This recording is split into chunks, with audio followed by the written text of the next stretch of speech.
Okay, let's give this a go. Hey, I'm Vlad. I'm here to give a recap for my game in Imperial Diplomacy Wave 1.6. This was the Orchid game, and this is my first Imperial Diplomacy game, so I'm hoping this video will be an interesting point of view for someone coming at this map for the first time. The only game I've played before, as you can see earlier on this channel, is the World of Chaos game, which was a Chaos variant played on this big map, where every single dot was one person. I played the dot of Benin in that game. This is my first real go at an Imperial Diplomacy game, and I signed up for Scrap, which meant that I didn't know what country I was going to get, because I figured I just want to experience somewhere new. I'm thinking I probably don't want to play one of the colonials, so some of the nations, they all start on different numbers, as you can see on the list over here, and so nations like Spain, Portugal, the Dutch, they all start on a lot of dots, and they have holdings, and say for instance, England has England. England also has a settlement in America. They've got some dots in the Caribbean. They've got colony out in Africa and a colony in India. So I'm thinking for my first game, I want to kind of keep it simple and decide to play a regional colony. I'm a Scrap sign-up. There's a lot of players in the game that I recognize and a lot of Scrap players in this game. So I go for random regional. I ask the GM to give me when Scraps open up, and I get dealt the Safavid Empire, this nation here. This green one in the middle here. They start on 5 dots, and I look at this and I think, yeah, this will be a nice one, kind of centralized nation for me to sink my teeth into, get to grips with what the hell this game is. And immediately I've got to talk about my neighbors, because Safavids here, it's nice because I could focus early game on a few key relationships, and there's 4 key relationships here. There's the Ottomans, immediately to the west. There's Russia, immediately to the north. There's Mughals, immediately to the east. And Portugal, with a little colony here in Arabia, immediately to the south. So all 4 of these are the 4 absolutely key relationships very early in the game for me to focus on. And none of them are players I knew from World of Chaos. Rowdy, I was aware of. Rowdy played Tripoli in World of Chaos and died fairly early, so I knew of Tripoli. I didn't really get to speak to him much during the game, so I didn't know him very well. There are a number of players in this game, though, that I had extensive history with in World of Chaos, and some of them are pretty relevant to my position here, because yes, there's the 4 immediate neighbours, but also in Imperial Diplomacy here, it's to talk about the neighbours of the neighbours, the people that you can work with to come at people from opposite sides. The most important of these to talk about immediately is Poland here, because Poland is not just the neighbour of one of my neighbours. Poland is the neighbour of 2 of my neighbours. Poland is right next to Russia, and Poland is right next to the Ottoman Empire. And Poland here is being played by Züntol, or Züntol, I'm not exactly sure of the pronunciation. And Züntol was in my alliance, the guinea pigs, during the game. Züntol played Belem over here, and Belem ended up joining the alliance at a stage of the game, and I got on very well with Züntol during the game. So I was looking at this and thinking, I wonder if Züntol and I can, get the gang back together and see if we can work together to try and squish some of these dots, get some mutual gain for us. The next important person to talk about in terms of a neighbour that I was aware of is Ayutthaya here, who is being played by Swiliu. I had a very interesting relationship with Swiliu in the game of World of Chaos, and I'm not going to go into too much detail about it, but the important thing to notice is that throughout the game, Swiliu had tried to kill me a couple of times, unsuccessfully, and in the final turn of the game, I ended up dotting him in his dot of Hawara. And the 2 dots I survived in were Cairo and Hawara. So I ended up pissing off Swiliu at the end of that game, but we had a lot of fun in that game, and Swiliu was definitely someone coming into the game that I thought neither of us are going to be holding any grudges. We're going to be happy to see each other because we had some good chats and some good yaps.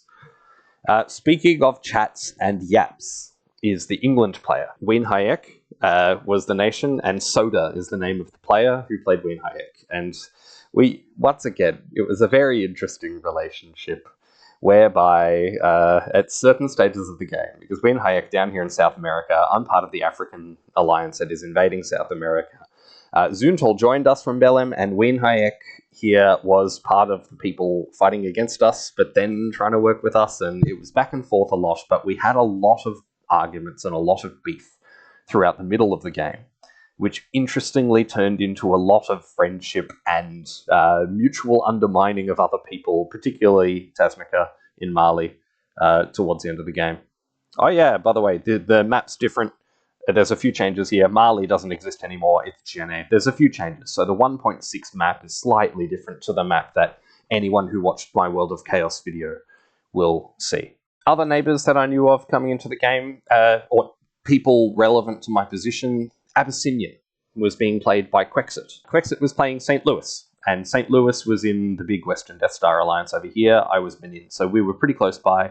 I didn't talk all that much with Quexit throughout the game, but Quexit I knew as a loyal Western Death Star soldier who was active enough in the game and had a pretty decent grasp of what was going on. Quexit was by no means any of the leaders, but Quexit did know what was going on and did play a pretty good game and played a part in the survival of the Western Death Star against the attack by my alliance. So I thought coming in, I don't know if it's going to be a positive for me that I know Quexit. It might be that he thinks that's the guy that warmonged, or it might be that he thinks that's the guy that led a good alliance. He's going to be good to work with. You simply don't know in these games what's going to come about from these relationships. That's probably all the important ones for what I was thinking at the start of the game. There was one other that I didn't realize it was this guy when I started the game, but the player who played the Qing Empire here, Pub Fries, he was the guy that played Mogadishu in the game. And Mogadishu at the time was the admiral of the Pirate Parley, which was kind of the Ajuran alliance in the game of all these nations in these dots around here. And my alliance was directly responsible for starting the war that killed off the Pirate Parley. And I don't think Pub Fries had a very good time playing World of Chaos. I feel bad about it, but I mean, some alliances get picked as everyone is going to pile on you and kill you. So I think Pub Fries thought negatively of me coming into this game. I wasn't really aware, but the chats I had with him early, I thought this is a solid player. We'll see what happens, because Qing here is a neighbor of Russia, and the Russia relationship with all of these people around here, it's important. So when you've got Sweden, you've got Poland, you've got the Ottomans, you've got the Mughals, you've got Qing, you've got Ming, and you've got Inuits, all of whom can affect Russia gameplay. It's a lot of people to have to talk to, so you really can't get away with just talking to like 4 or 5 people, your immediate neighbors in the game. You've got to be talking to everyone. So that's probably the important neighbors that I knew from beforehand. There were a few other players from World of Chaos that I was aware of that started the game, but none of them are necessarily all that relevant to my starting position.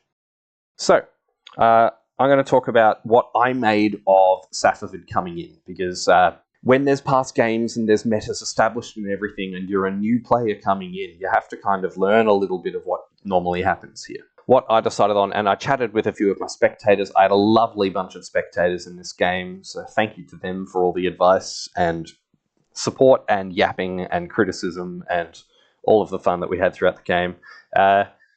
And we were chatting about some openings here, because I was looking at, in the first year, there's a whole lot of neutral dots, and you want to figure out the best way to double. And there are a few moves here that I thought absolutely guaranteed I need to go for. I need to go to Tabriz to Derbent. I need to get into Bukhara from either Tehran or Herat. I need to get Keshem this year. And then from there, it's what are the other 2 dots that I'm going for. And really, your options here, you're looking at Khiva, you're looking at Uzgen, and then you're looking at one of Kabardia or Tiflis. Maybe, depending on what happens with this triangle, because Russia's going to go into Kabardia, Ottoman's going to go into Tiflis, I'm going to go into Derbent. Something could happen in the triangle, or we could all decide to work together and just go, all of us get one. I looked at this and I thought, I like the double where I get Kiva and Uzgan. And that's the one I want to go for, because Kabadia and Tiflis, they just don't... I didn't like the idea of asking to be the one supported forwards. It feels a little bit like Belgium in classic diplomacy, where it's like, I'd rather be the person enabling someone else to succeed in order to secure an alliance with them, or, you know, other things elsewhere here. So I'm looking at this position. I think I'd like Kiva, I'd like Uzgan. Talks in spring. So this is the first map. We've got a bunch of time before spring. And early on, I have very good chats early on with Mughals, and we look at it and we think we don't really want to attack each other. In my mind, I'm not thinking Russia is a natural ally for my position, that for us to go back to back while I attack both of these guys. It doesn't really look right. Mughals is someone I think I at least want a good relationship, because I don't want them opening towards me, and if possible, I would love to get them to support me into Uzgan, because I really would like this dot. They got to Yarkand, and they're not ever really going to open north with two armies. So I want to be on good terms with them to try and get Uzgan. Chats with them are good. Chats with Russia, surprisingly, so Russia was being played by Tiramisu, and I'd not met Tiramisu before. I believe Tiramisu played Archangelsk in World of Chaos, but I had no idea what was happening in Northern Europe for most of the game. I had really good chats with Tiramisu early, and Tiramisu made a strong play early on in press after discussions for a little while that Tiramisu wanted to ally hard with me and go against someone else. Now, I didn't know whether this was them, you know, leading me on and making me think, oh, this person's never going to stab me, so I'd better make sure I do this and ally with them. Or it could have been that they were just legitimately putting all their eggs in my basket and going, I'm going to ally with Safavid and I'm going to attack someone else. I'm going to attack a couple of other people, and Safavids are going to be a firm ally. But it was really hard to know what to read of them in this way, because they came on so strong in press as wanting to be my best friend. Third of the important neighbours around here, Ottomans, was a player who I didn't know very well and who didn't talk much at all. So it was very hard to get anything out of Ottomans, and I got a little bit of press out of them where we confirmed, like, okay, we're going to go here, we're not really going to attack each other, and we're not going to walk at each other. But nothing beyond that. There was no chat about future play, there was no chat about Arabia, anything that was going to happen here. So I thought, I don't really want to hitch my flag to the mast of the Ottomans, so I'm going to play neutrally around them, and I'm not going to do anything hugely to ally with them. Portugal, early in the game, is a point of interest, because they are the one immediate neighbour of mine that is a colonial nation. Ottomans is large, but they're not really a colonial. I mean, they've got a lot of area, a lot of spheres here, but Portugal is a true colonial. That is a neighbour of mine, and they only have the one unit next to me. And I want to be able to kick them out of Arabia. I mean, I just think surely Safavids has to kick Portugal out of Arabia to do well in this game. And Portugal, early on, I was hearing a lot of rumblings from South America about people being unhappy with Portugal. And there are a couple of different things that came about this. So first of all, the chat that was made between me and Guarani was called Portugal Delenda Est, where Guarani was saying, okay, so we're all going to attack Portugal, right? And clarified, I'm joking, by the way, we don't need to attack Portugal, it's just an idea. But there was a lot of people down here talking about we need to attack Portugal, and, oh, Portugal's rubbing us the wrong way, and asking for more dots than they're meant to get. And a lot of the rumblings were coming out here, and it was being spread around a lot. I think it was a deliberate idea by a number of these players, most particularly Mapuche, for people to be unhappy with Portugal.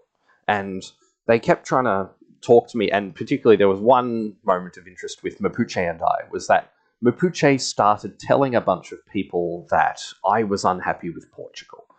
And so I think Mapuche was trying to sow the seeds of discord about Portugal so that everyone would, dislike Portugal and try and everyone can coalition Portugal.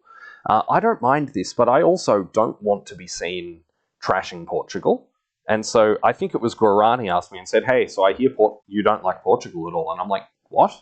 Who'd you hear this from? And they said, oh, Mapuche told me. So I'm like, okay, so Mapuche is just telling tales out of school, making up lies. I haven't said anything.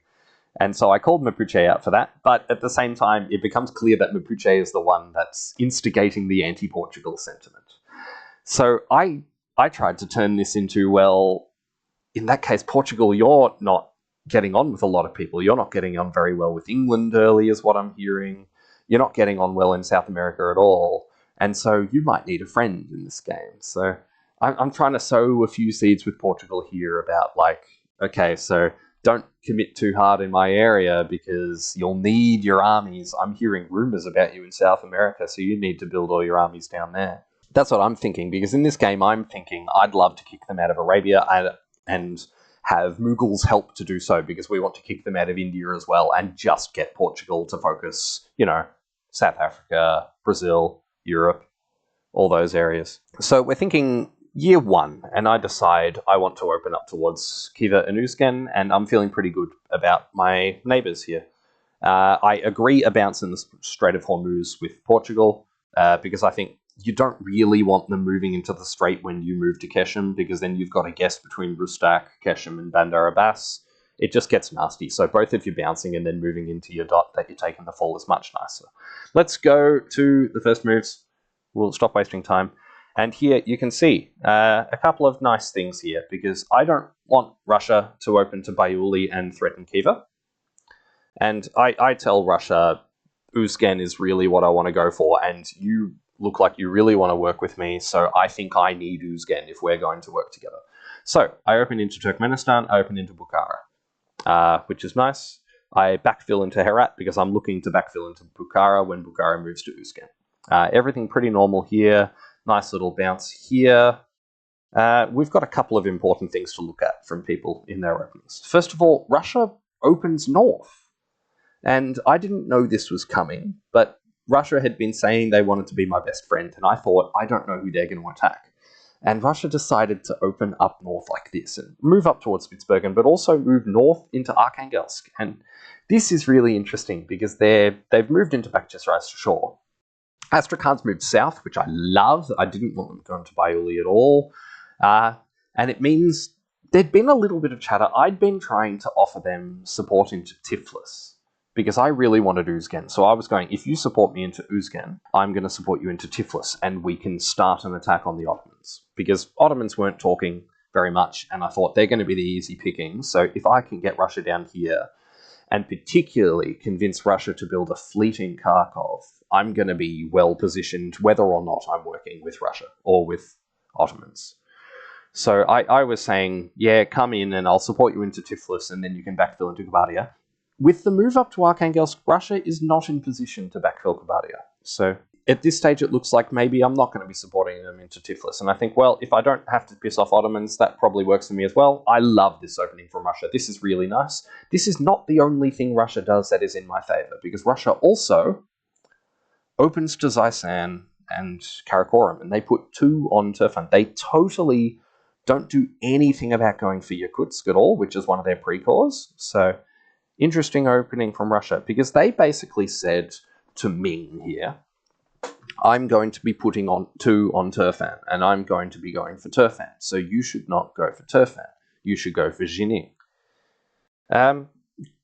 Ming went for Turfan, as you can see. So Russia's put 2 here, and they're by no means guaranteed to get into Turfan. They've got 2 on it, but Mughals can defend them if they want to. Yeah, Russia can probably tap it, but it's looking like a lot of commitment. There's also a Qing army over here, so Russia's got to be pretty certain with Qing that they're going to get on. Yeah, Inuits moving their armies in. It's an interesting opening from Russia, is I think the best way to say it. But it's a very pro-Safavid opening from Russia.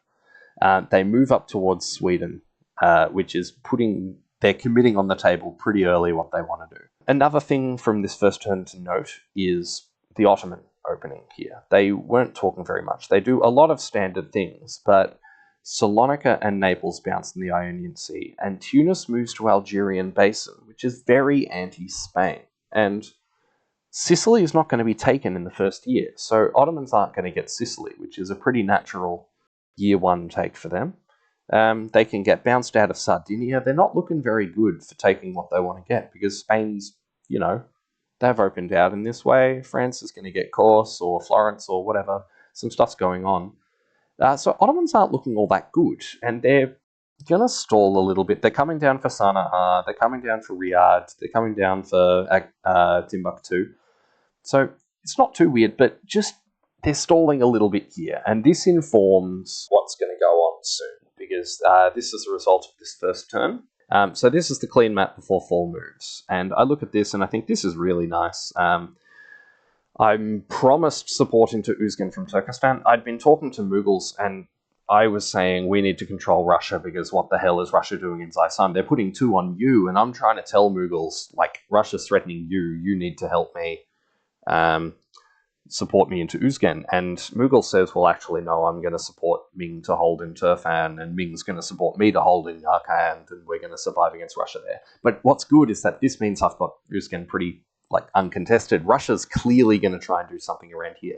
Turkestan is not going to meddle with me getting into Uzgen. So I like my chances at getting in here. Towards the end of the phase, and I wasn't expecting to have to do this, but Russia says, you know what, actually, can you please support me into Tiflis? Even though they've got nothing that can backfill, they decide to ask for support into Tiflis. And I think, I don't really want to piss off Ottomans, so before fall moves, Ottomans subbed out. They'd been not pressing very much at all, and I think they realised they didn't have the time to play the game. And Ottomans got replaced by Semi, who was a player I was aware of in World of Chaos, who played Kiel up in Europe.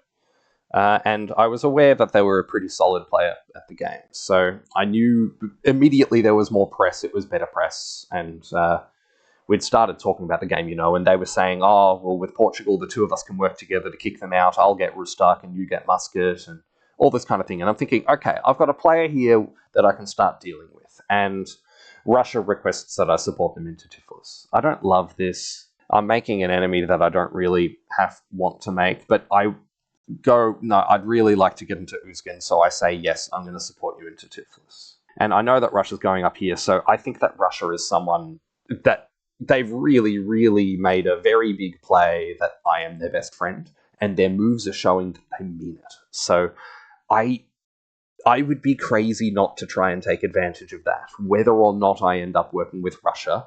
If I can, you know, do things that mean that I'm getting dots here and I can put myself in a good position over here and all of this, it could be that the Russia-Safavid alliance could finally work and I could push in on Mughals and we could push down together and whatever's going on. In this turn, I'm aiming for Kiva Uzgen. I've got Derbent and I'm promising to support into Tiflis. Let's go to moves. I get into Uzgen. Russia supports me in. Russia goes for Turfan and does not get in because they supported me into Uzgen instead of tapping Yarkand. I don't think they expected Mughals to support hold Turfan, so Russia stalls here. Qing doesn't meddle, but Russia stalls against Ming.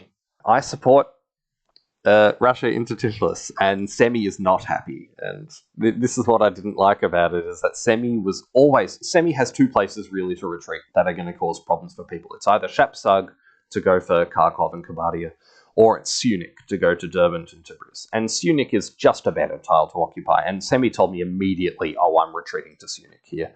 Even though, I mean, they're more pissed off with Russia because Russia's the one actually attacking them, they're still going to retreat towards Sunik. It's still going to be my problem to deal with. And Russia commits very, very hard to this attack on Sweden. They convoy into Finnmark here, and they're going hard for it. They're trying to support Poland up. Okay, yeah, Russia takes Abo, which I don't think Sweden counted properly. So, yeah, Russia's gone very, very hard against Sweden here. And I think everyone's just kind of holding here. People are bouncing to make sure nothing funny happens. Yeah, I get into Keshem. Portugal gets into Rustak. Mughals gets into Hyderabad, which is interesting. So they'd been bounced out by Portugal in the first turn, but England decided to support them in. I think the last interesting play to talk about in this first turn that kind of affects my area is this little doozy of a move here by Swilyu. So Mughals decided to self-bounce Hanoi and Rinpunga in Kunming in order to keep either Mughals or Ayutthaya out, and Ayutthaya chucked on a hostile support, which meant that Hanoi gets back into Kunming. We can see down here, Ming does not get Hanoi. So Ming is not having a good start at all. They're not going very well at the very start here. Mughals has had a pretty nice opening. Ottomans got into Sardinia, but Sicily is untaken here. They got out, but it's a little bit of a slow one, particularly because me and Russia conspire to stop them getting Tiflis. This is not a bad first year for us here. I'm pretty happy with how we're doing here. So I've doubled. This is looking lovely. We'll go to the clean map after retreat. This is not great for me, but there's not much I can do about it. It's the only retreat on the map. So we'll go to the clean map and we'll discuss builds here. Now, I'm talking to Portugal, and Portugal have made a lot of enemies, and Mughals are pissed off with them because they got bounced out, and Mughals are saying, I see why people don't like Portugal. And all of the anti-Portugal chat from all these different nations is bearing fruit, because a lot of people are finding that they don't like Portugal in press, that they're demanding what they want without all of this stuff. I'd had nice chats with Portugal to this point. I didn't have a negative opinion of them, so I decided to say, look, you've got a whole lot of enemies in different spots here, and they got dotted. Let's go back to Moose. They got dotted by England in Azores. They got bounced out of Niani by England. So England is screwing them over early. They got bounced out of Mapondo by France. I mean, it's just a disaster of a first year for Portugal. Like, they're looking okay in South America. They don't seem to be making too many enemies, but they get absolutely screwed over by England. So I'm thinking, well, Portugal's going to be attacking England in India now, so Mughals is going to be looking pretty strong. Let's look at the clean map here. And so we're thinking, of course, Portugal's going to build in Cochin, they're going to build in Goa, and they're going to go against England here because they want to punish them where they can. They're going to build in Lisbon here, they're going to go for Azores, they're going to take it back. And so they say, yeah, I'm not really going to build in Muscat because that's not an area I need to commit right now. I've got enough problems on my plate. I love this, and I think, okay, lovely. I'm going to have a really nice time here. I probably don't even need to kick you out immediately, but all of this kind of thing. And they say, hey, what are you going to be building in Bandar Abbas? Because I've doubled, I get to build in all 5 of my home dots. And I say, yeah, well, Mughals is probably going to build a fleet in Ahmedabad. Because of course they are. They're going to be looking at places like Goa. So I say I definitely need at least another fleet out. There's no way I can chill with just the one. And Portugal doesn't respond to me after I say this, and I get a bit freaked out because I'm thinking, are they really reacting negatively to me saying I'm going to build 1 extra fleet? I'm not saying I'm building 2 fleets, I'm saying I'm building 1 fleet, and they just decide to blank me after I say I'm building a fleet in Bandar Abbas because I thought, I don't want to lie about this. They're going to get pissed off. And I look at this all and I think, what the hell is Portugal talking about? Like, they say they're not going to build one there. I think they're just trying to get me not to build. The other important thing in press before builds here is to talk about the Ottomans. Because Semi talks to me and I start preparing with him, like, I made a deal with Russia before you subbed in, that they would get me into Uzgen and I get them into Tiflis. And I don't know why they didn't backfill Kabardia, but it's pretty stupid for them. And Ottomans are saying, yeah, you were pretty dumb to do this. Why didn't you just screw them over? And I'm like, yeah, maybe there was a bit of naivety for me in doing this. And so I'm just trying to play like that I'm not your real enemy here. And also Russia's not looking very good here. But I'm not approaching them and saying, I definitely want to work with you. But I'm kind of implying that maybe I'd be open for it. So what I'm thinking I want to do here is, particularly from Russia, because they've only gone +5 in the first year, I want Russia to not build in Astrakhan. Because if they don't build in Astrakhan, they're going to be vulnerable to me. Poland and I have also been talking that a lot of the reason why we wanted to get these 2 fighting was that we wanted them both to be building fleets in the Black Sea. Because fleets in the Black Sea are not armies that can attack either of us. And Poland and I are thinking we can both capitalize if fleets happen. So we're encouraging, me supporting Russia into Tiflis means that they're more likely to build a fleet in Kharkov.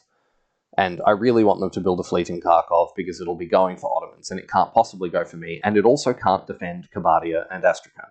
So that's what I want, and I also want Ottomans to be, building a fleet because they need to defend against that. And they weren't able to vacate Constantinople in year 1, so Ottomans are going to have to build their fleet in Trebizond, which is really nice because it's not another army that's coming straight for me. So I kind of imply to Ottomans that I'd like to work with them. And I think one of the things I can do to show them that I'm going to work with them and not attack them is build a fleet in Isfahan and build 2 fleets. Because a fleet in Isfahan can't go to Van. And a lot of my specs are saying, what the hell are you talking about? You're crazy to be building a fleet in Isfahan. You need to be moving to Van right now. I think there's merit to it, because, look, I'm not sure what Portugal's going to do, and getting 3 fleets out here means I can absolutely guarantee that I can kick Portugal out, and it also gives me nice control around Riyadh and Baghdad. And Adjaran has taken Mara, Abyssinia has taken Aden. Arabia's looking up for grabs. I'm not sure what's going on, so maybe this kind of area is something I can take advantage of by building a fleet in Isfahan. I've got good relationship with Mughal, so I don't desperately need lots of armies here. So I decide to build 2 fleets. I build a fleet in Isfahan, I build a fleet in Bandar Abbas, and Portugal does build a fleet in Muscat. So thank fuck I built this fleet here, because now I've got 3 against 2. There's a fleet in Ahmedabad, but I mean, that was always going to happen. Fleet Kharkov, Fleet Trebizond is absolutely beautiful for my position here. It's great. Nothing in Astrakhan, Fleet Kharkov. If I walk to Bayuli, I get into Astrakhan guaranteed, because it's a fleet in Verk. It's not an army that can come down. Russia is going so ham against Sweden, and they're leaving themselves really, really vulnerable. So as soon as I see these builds, and Ottomans had been saying to me, like, oh, you're a dickhead, I'm going to defend against you. Also, you need to build a fleet Tehran so that you can attack Russia or defend yourself against Russia. And I'm like, Sammy, you can't say both of those things to me at once. Like, either you're going to attack me no matter what, or you want me to attack Russia. It's got to be one or the other. I think Semi realized, actually, I've got to try and get Safavids to attack Russia, because Safavids grown well. They're not going to attack Mughals here.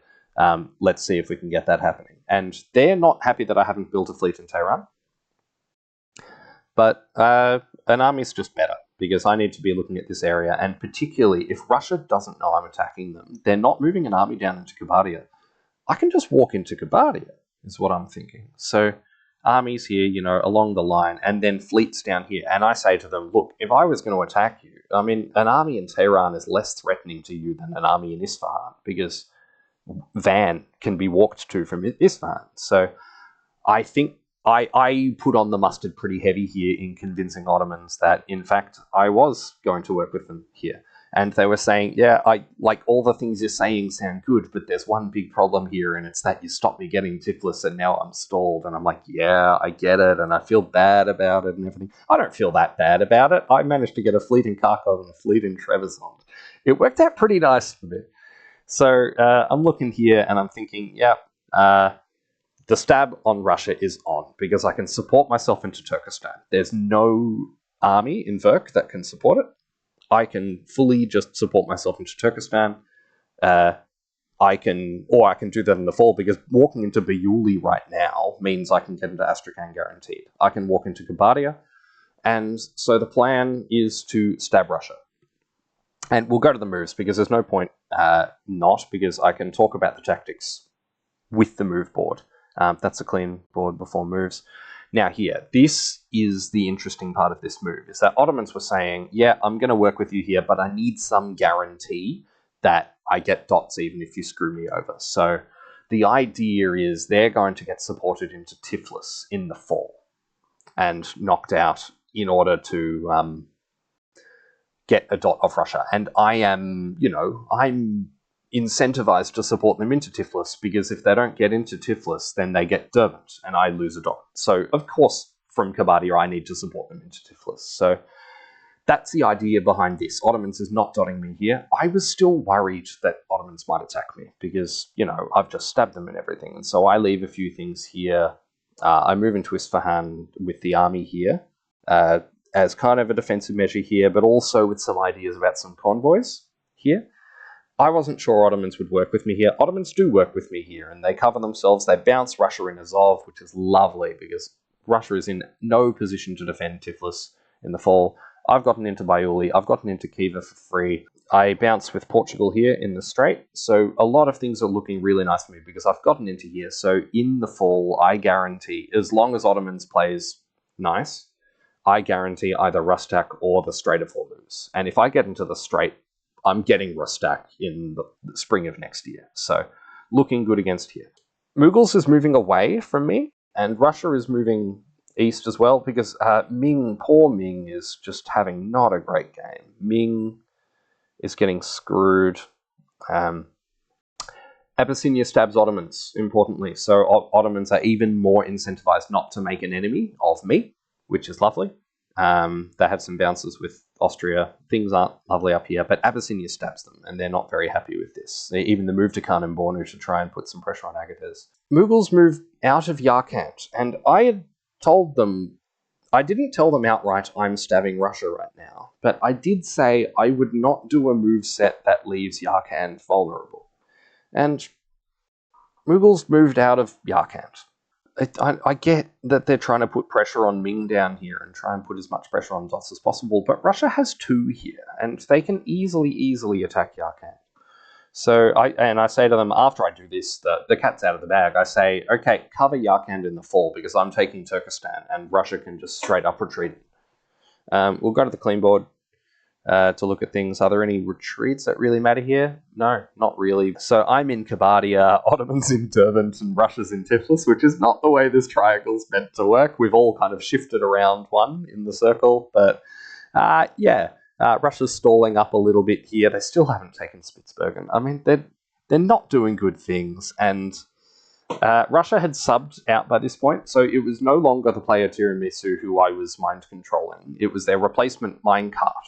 And in a way, it was easier for me to stab Minecart than it was to stab Tiramisu, because I hadn't made all the promises in the world to Minecart. I'd made them to Tiramisu. So in a way, I thought, well, maybe I'm going to have a better relationship going forward with Minecart than I would have with Tiramisu, because Tiramisu would have been gutted for me to stab them, because they were, and I've read their void, they absolutely thought I was their best friend until the end of the earth. I believe they told Minecart, yeah, we trust Safavid with our life. So it was tricky. Let's look at the board before moves, and so the idea, I'm going to support Ottomans into Tiflis. I'm going to support myself into the Strait of Hormuz, and Portugal's going to be forced to defend Rustak because of all of this. And Mughals are going to cover Yarkand because I'm going to take Turkestan. I'm going to take Astrakhan. I'm going to have a really lovely year here. Let's go to moves and see how much of that happens. Here we go. So, first of all, I get into Turkestan, and Mughals do not cover Yarkand. I mean, this is what I just really don't get about this position, is why the hell Mughals didn't cover Yarkand. Like, I told them, it wasn't like they had no warning. I told them explicitly this phase I was taking Turkestan, and I told them the previous phase, don't go for a moveset that leaves Yarkand vulnerable. Like, what did Mughals think was going to happen? There's no world where Russia does not now retreat to Yarkand. So, I'm sorry, Rowdy, but I think this was not a great play, because you're just guaranteed losing yourself a dot here. And yet, sure, you've got some pressure on Rinpunga, but you've already got pressure on Rinpunga. Like, just cover Yarkand. Like, come on. Yep, Ottomans does take my support into Tiflis. Russia tries to be way too clever here, and I think they're thinking maybe Ottomans will help them or something, but they're trying to get into a position to defend Tiflis, but we knock them out immediately anyway. They finally get an army into Kharkov to try and do something around here. But yeah, Ottomans get into the Black Sea. They're looking really nice. They try and attack Poland here, which is interesting. So Ottomans going for a very interesting play to try and get themselves some more dots, right as Abyssinia continue to dot them. Before I talk too much about that, let's talk about what happened down here. So in my mind, I'm thinking, well, I'm going to attack Rustak, and Portugal will be forced to defend. So that means I should be able to get into the Strait of Hormuz for free. Like half an hour before the deadline, Portugal messages me and says, I'm going for the two-way bounce in Strait of Hormuz. And Portugal was not a high presser.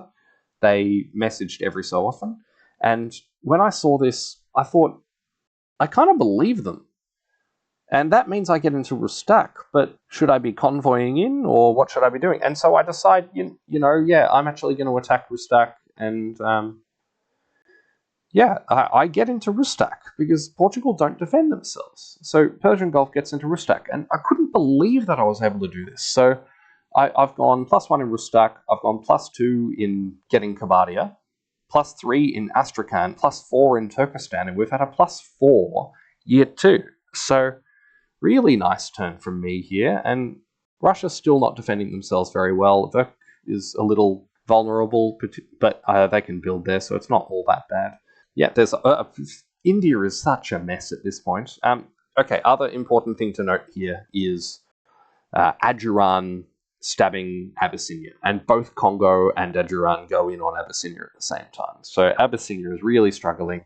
Warsangali gets convoyed into Mekele, which gets vacated. It's a brutal stab, and they've both done very well setting this up. So from what I understand, Ink, who was the player playing Adjuran, worked hard to convince Quexit, you know what, you need to stab Ottomans. And right after Quexit stabbed the Ottomans, Ink stabbed Quexit.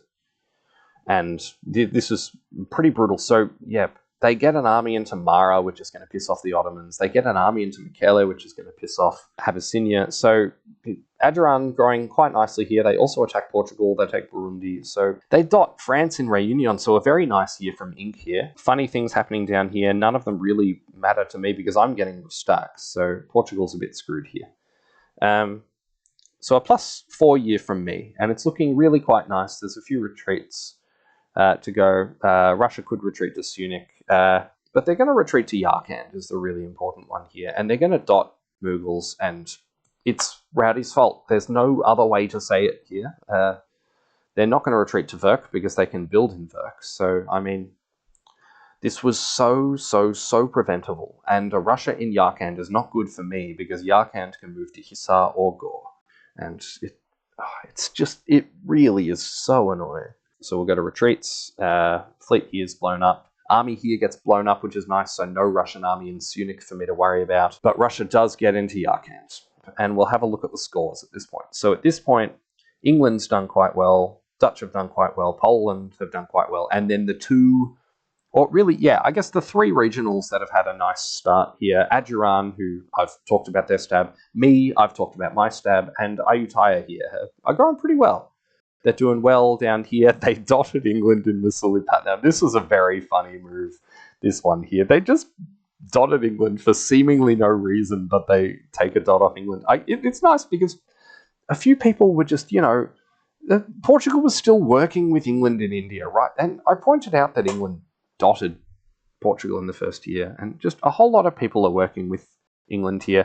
The coalition on Sweden by Russia, Poland, and England is definitely part of it. And Netherlands, I think, were part of it. But, England's had a very nice start. The Dutch have had a very nice start. But I'm looking quite nice. I'm at 14. I've gone, +9 from a 5 centre start in 2 years. And I'm very happy with my start in this game. So, and it's looking good. I've got good future attacks on Russia and all of this kind of thing. I've pieced out with Ottomans, and the two of us are working together. Ottomans has other enemies because there's an army in Mara and Abyssinia, who I know has just been stabbed, but Spain and them are still fighting, and so I think I've made nice with Ottomans here. And Mughals and I are benefiting from not attacking each other, except that they couldn't defend Yarkand, and now I've got to deal with this. So let's go to builds.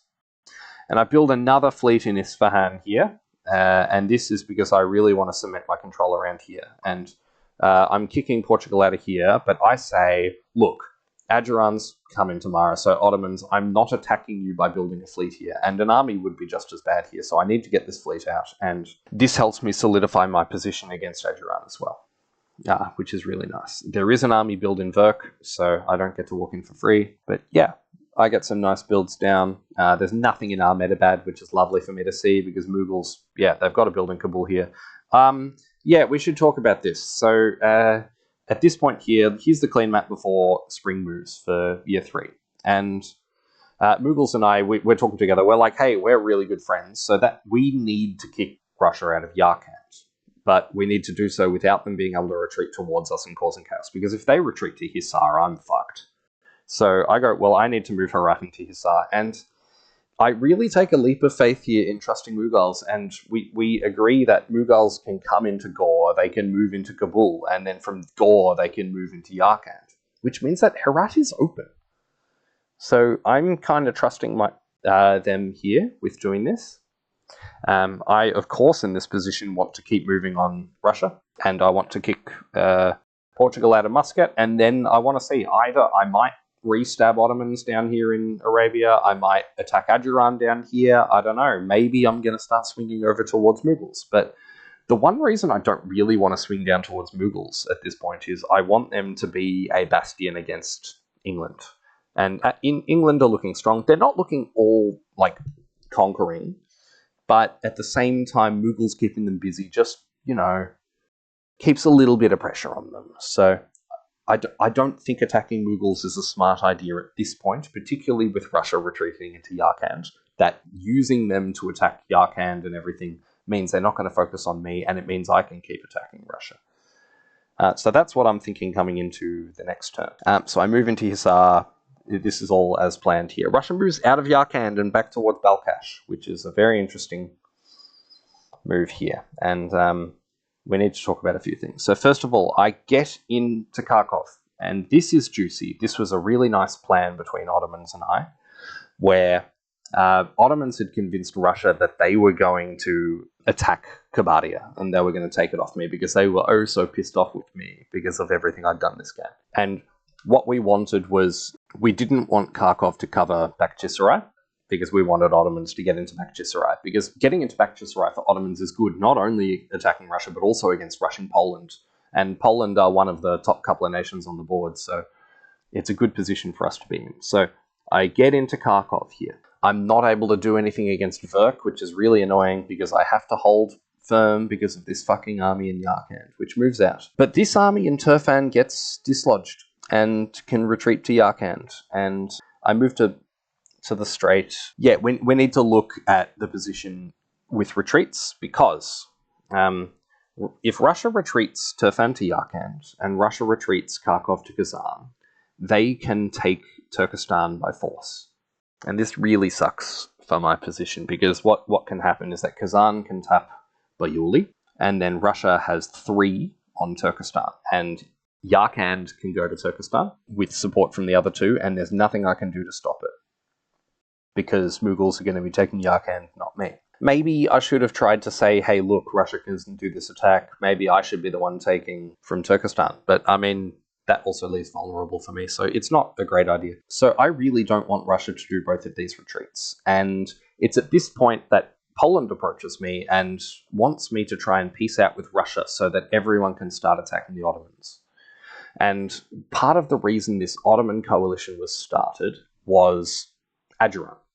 And Imp was making group chats and was saying to Poland, oh, I'll talk to Safavids, and then Poland was going, well, I'll talk to Safavids too, and let's see if we can get a coalition on the Ottomans happening.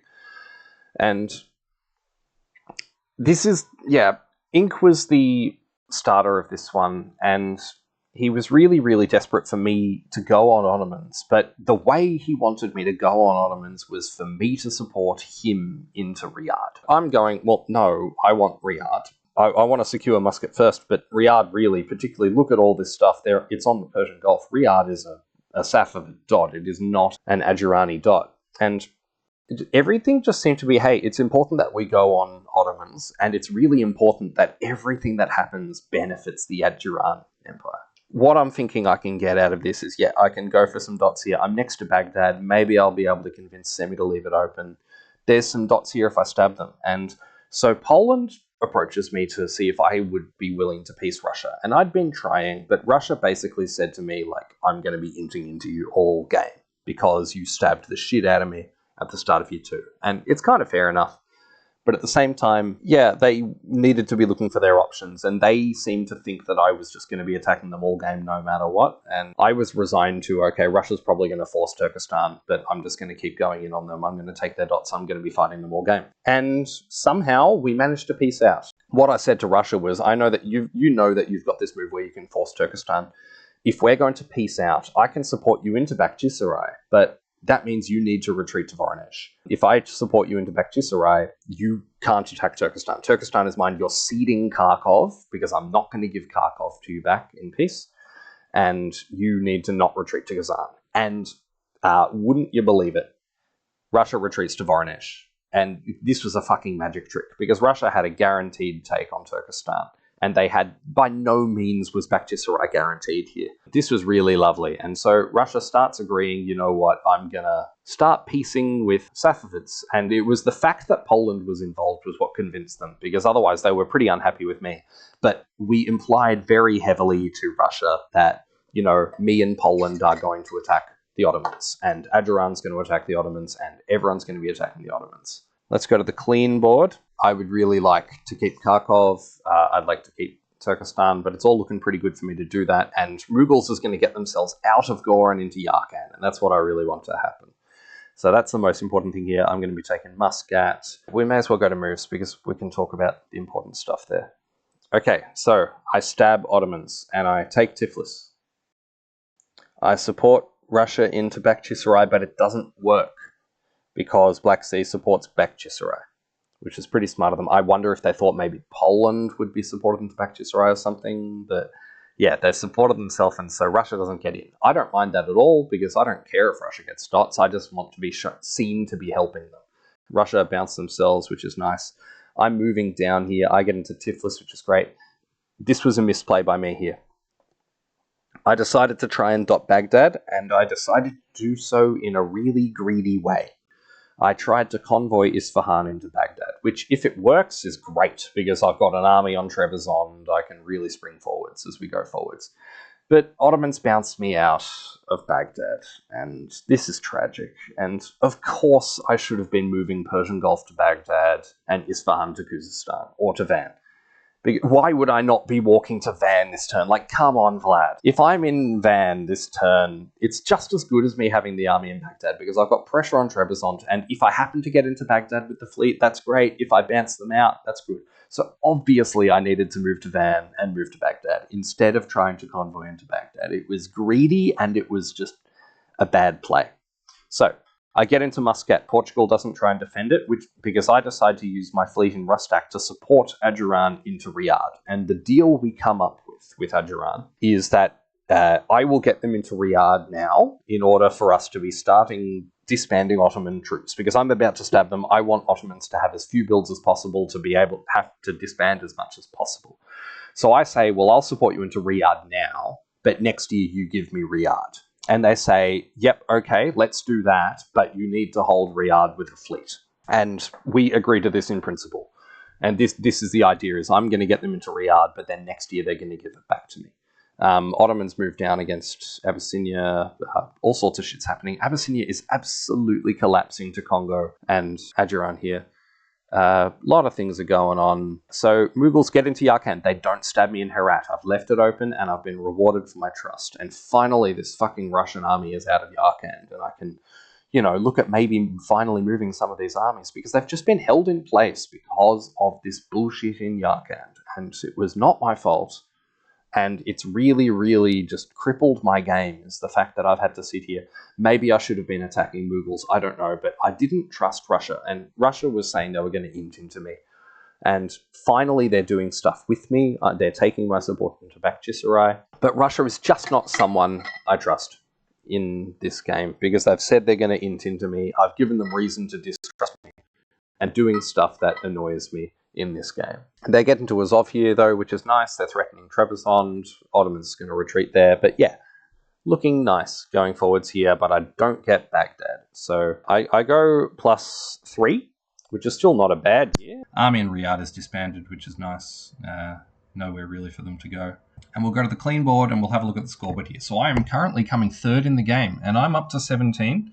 +3, pretty good. I think Ajuran only went +1 in that turn, because some stuff happened. I'm not sure exactly, but I'm growing really nicely here. The Dutch are way down. The Dutch had a really bad year. England's top, and England is not just top, but they are 40 out of 56. This is the +8 year, and this is the year the board freaked out at England. Because England, you know, they're not doing too bad down here, but look at this here, and they're cutting into Spain here. They've got an absolute monster setup. They've just stabbed the Dutch. They're taking all the Dutch dots. This is the year where everyone freaked out about England, and with good reason. Win will say, "Oh, boo-hoo! Everyone started coalitioning me because I was doing well in the game." Like, what did you want them to do? Like, you're looking really good here. And Zuntol and I, for me and Zuntol, I'm thinking this is really good because all the attention can go onto England and people can start forgetting that we're doing really well. So, of course, I'm encouraging the anti-England sentiment. And, of course, I'm thinking if I stab Mughals now, England's going to benefit because Mughals is going to go, well, fuck you, I'm going to start throwing the game to England. So I don't really want to stab Mughals here, although I do have the armies in position to do so, maybe. This is where maybe I should be looking at stabbing Mughals more than I did, but I'm unsure about Russia. I've been attacking Ottomans, and I want to see what I can get out of here. I don't get into Baghdad, so let's keep going on. I'm yapping. Yep. Builds here, I go all armies because one of the things Adjuran and I were talking about, and it becomes a point of contention later exactly what was discussed, but Adjuran didn't want me building many fleets. And they said many fleets, and they didn't say any fleets because I had 4 fleets out already, and I thought this is a nice little navy here. My spectators were going off about the Royal Safavid Navy. They're like, you've got to deploy all your fleets, you've got to do a lot of stuff. I decided this turn to build an army in order to show Adjuran, I'm not building a whole lot of fleets against you, and we're going to be looking nice. There's a disband in the Arabian Sea, which is really nice. I think, this might have been the turn where Portugal disbanded too many units and Arabian Sea survived. I'm not sure. Something weird happened with that. But, this disband in Balkash is nice because I don't have to worry about as much. And yeah, besides, I'm working with Russia, remember? Look, we're going to be best of friends, and I've just tried to support them in Bakhchisarai. So I get my armies out, and at this point, I'm thinking, maybe I stab Mughals, but really Ottoman's the big war I need to be doing. We'll look at the clean board, and I'm looking at this, and I'm thinking I'm in a position where there aren't a lot of immediate dots for me to be swinging into. And I decide that maybe I want to set up a few cores and put myself in a really nice defensive situation against some people. And so we'll go to moves, and we'll look at what I decide to do. Because I decide to core Turkestan, Uzgen, Rustak, and Muscat. Cores take 2 turns to go through, and if they're tapped at all, the core is interrupted. So I wanted to go...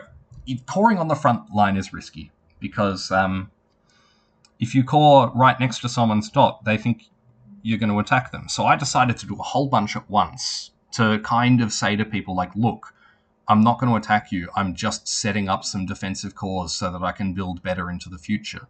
And look, Russia, I'm not going to attack you because I'm supporting you into Bakhchisarai. So my core in Turkestan is not going to attack you. And I want to get this core off because I want to attack Mughals down the line. And Uzgen, I think they're going to tap Uzgen, so I need to get Turkestan off. So I'm trying to convince these people not to interrupt these cores, and I'm saying, look, I'm coring against Adjuran as well, so it's not just over here. Please let me do this. I'm pretty happy with my moves here because I get Russia into Bakhchisarai, which is nice. I'm doing my part, helping them out here. I get into Sunik, so I'm putting pressure on Trebizond, and really nice moves here. I get into Khuzestan, but the convoy to Khalidi is really nice because I don't bother trying to go for Baghdad, trying to convoy in. I get into Khalidi, which is good for a couple of reasons. Because number 1, it means I've got 3 troops on Baghdad. And number 2, it puts me in a better position to force Adjuran to give Riyadh back. Because Adjuran, they're never saying they're not going to give it back, but Ink is a player that likes to do things that are best for him. I'm going to ignore deals and things if I think it puts me in a better position. And so I'm putting myself in the best position possible to take Riyadh back. I'm not stabbing him. I'm going to take it with a fleet, remember? Like, I'm just coming into Khalidi to make sure I can get Baghdad. I convinced Portugal to move away. I said to them, like, hey, look, go off and do something against maybe England or against Mughals or Adjuran. Just move away from me, please, because I'm not going to attack you anymore. Portugal do that, which is lovely. So I'm getting into a really nice position here on Ottomans. I decide to do these cores here. I move backwards because I don't want Mughals really worried about defending. And Mughals move away, which is nice.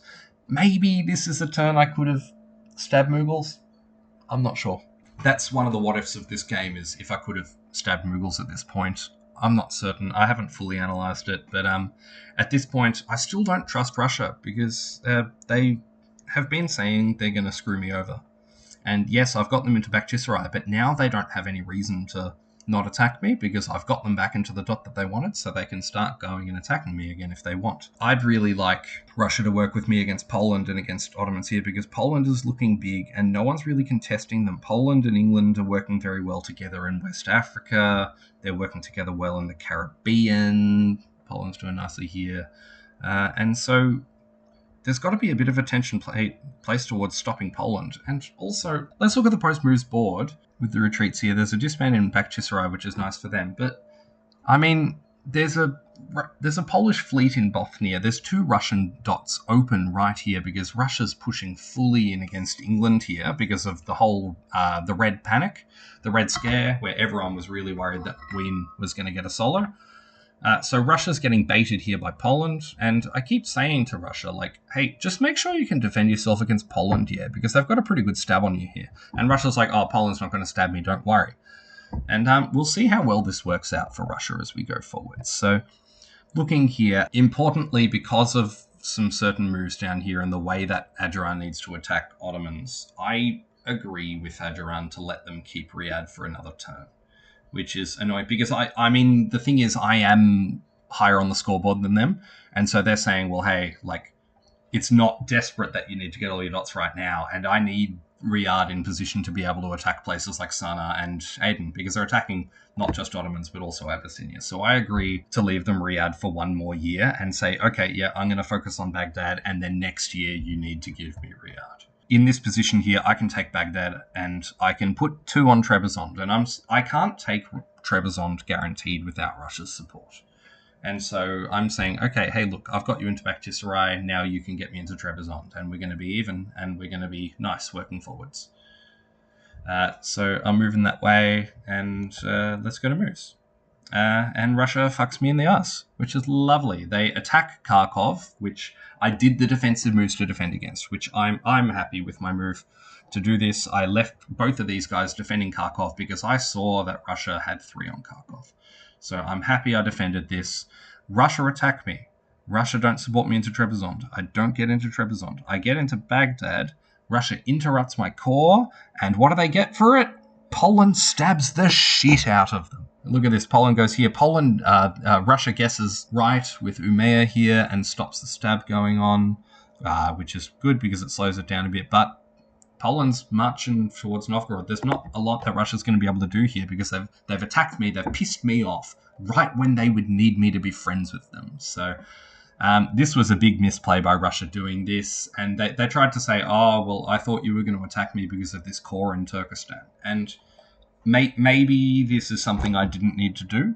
Maybe it was too much for me to try and do this, but I get the core off in Uzgen, which I love, because that's near Russia, and that's also near Mughals. So I've got a nice core down here. I also get the cores off in Rustak and Muscat, which is lovely, because, I mean, Ajuran really is not going to be able to stab me and keep Riyadh, because I'm just going to be able to build a shit ton against them. I've got multiple fleets out, and they're going to be worrying about my fleets, so they don't want to piss me off. So I'm happy getting these down, but, I mean, this is just really annoying, because I'd be getting into Trebizond with Russia's help, and Russia would have a friend in me to defend against Poland who just stabbed them if they didn't stab me. So I think Russia misplayed here, but maybe I brought it on myself by coring in Turkestan. I'm not sure. Oh, one very important thing to talk about that I've missed is in year 2, when I stabbed Russia, Poland was also meant to stab Russia. And they didn't. They attacked Sweden with Russia in year 2. And the turn that I stabbed Russia, Poland hung me out to dry. And so I was the sole villain who'd stabbed Russia, because I believe Qing did not attack Russia, Ming did not attack Russia, and Poland did not attack Russia. So I was the bad guy on my own, and I was not happy with Zuntal because of this. That's one important thing to say. And so now Zuntal's finally stabbing Russia, and they're going for it. And Zuntal's saying, hey, Vlad, now we can go get Russia. And I'm like, you what? They've pushed all their armies on my line. They're attacking me, and you're going to get all the dots. Why is this a situation that would benefit me? So let's move forward a bit, because we're doing pretty well for time, I think. Only, an hour in, so... Yeah, I'm pretty pissed off with Russia, but they have a Poland banging down the hatches on them. And so, yeah, we can go... There's a couple of retreat. Here's the clean map before builds, and I start prepping for the second time in the game to peace out with the Ottoman Empire. And Semi, I mean, this is the second time I've been doing this to Semi now, but basically the tack I take here is that I blame it all on Ink, and I say Ink's the guy who wanted to start the coalition, and Zuntol and Ink played hard to convince me to do it.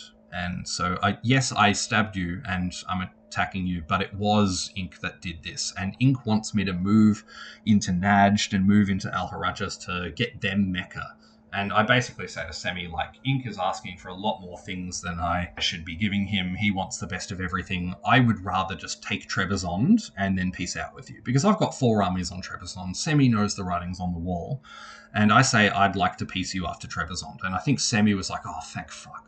It's like, he's got enemies all over the place. Spain's bearing down on them. Poland's looking really strong, they're bearing down on them. And so I think Semi was very happy to have peace with me at this point. And so we decide to start working to get Russia to defend against Poland, because Russia's just pissed me off. And I'm saying, how the fuck am I ever meant to trust Russia again in this game when they're doing bullshit like this?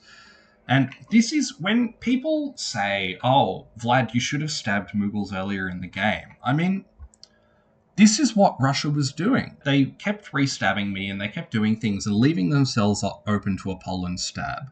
And so, am I really wanting to be attacking Mughals while Russia's going to attack me? Like, I think I was right to predict that Russia was going to do this kind of bullshit.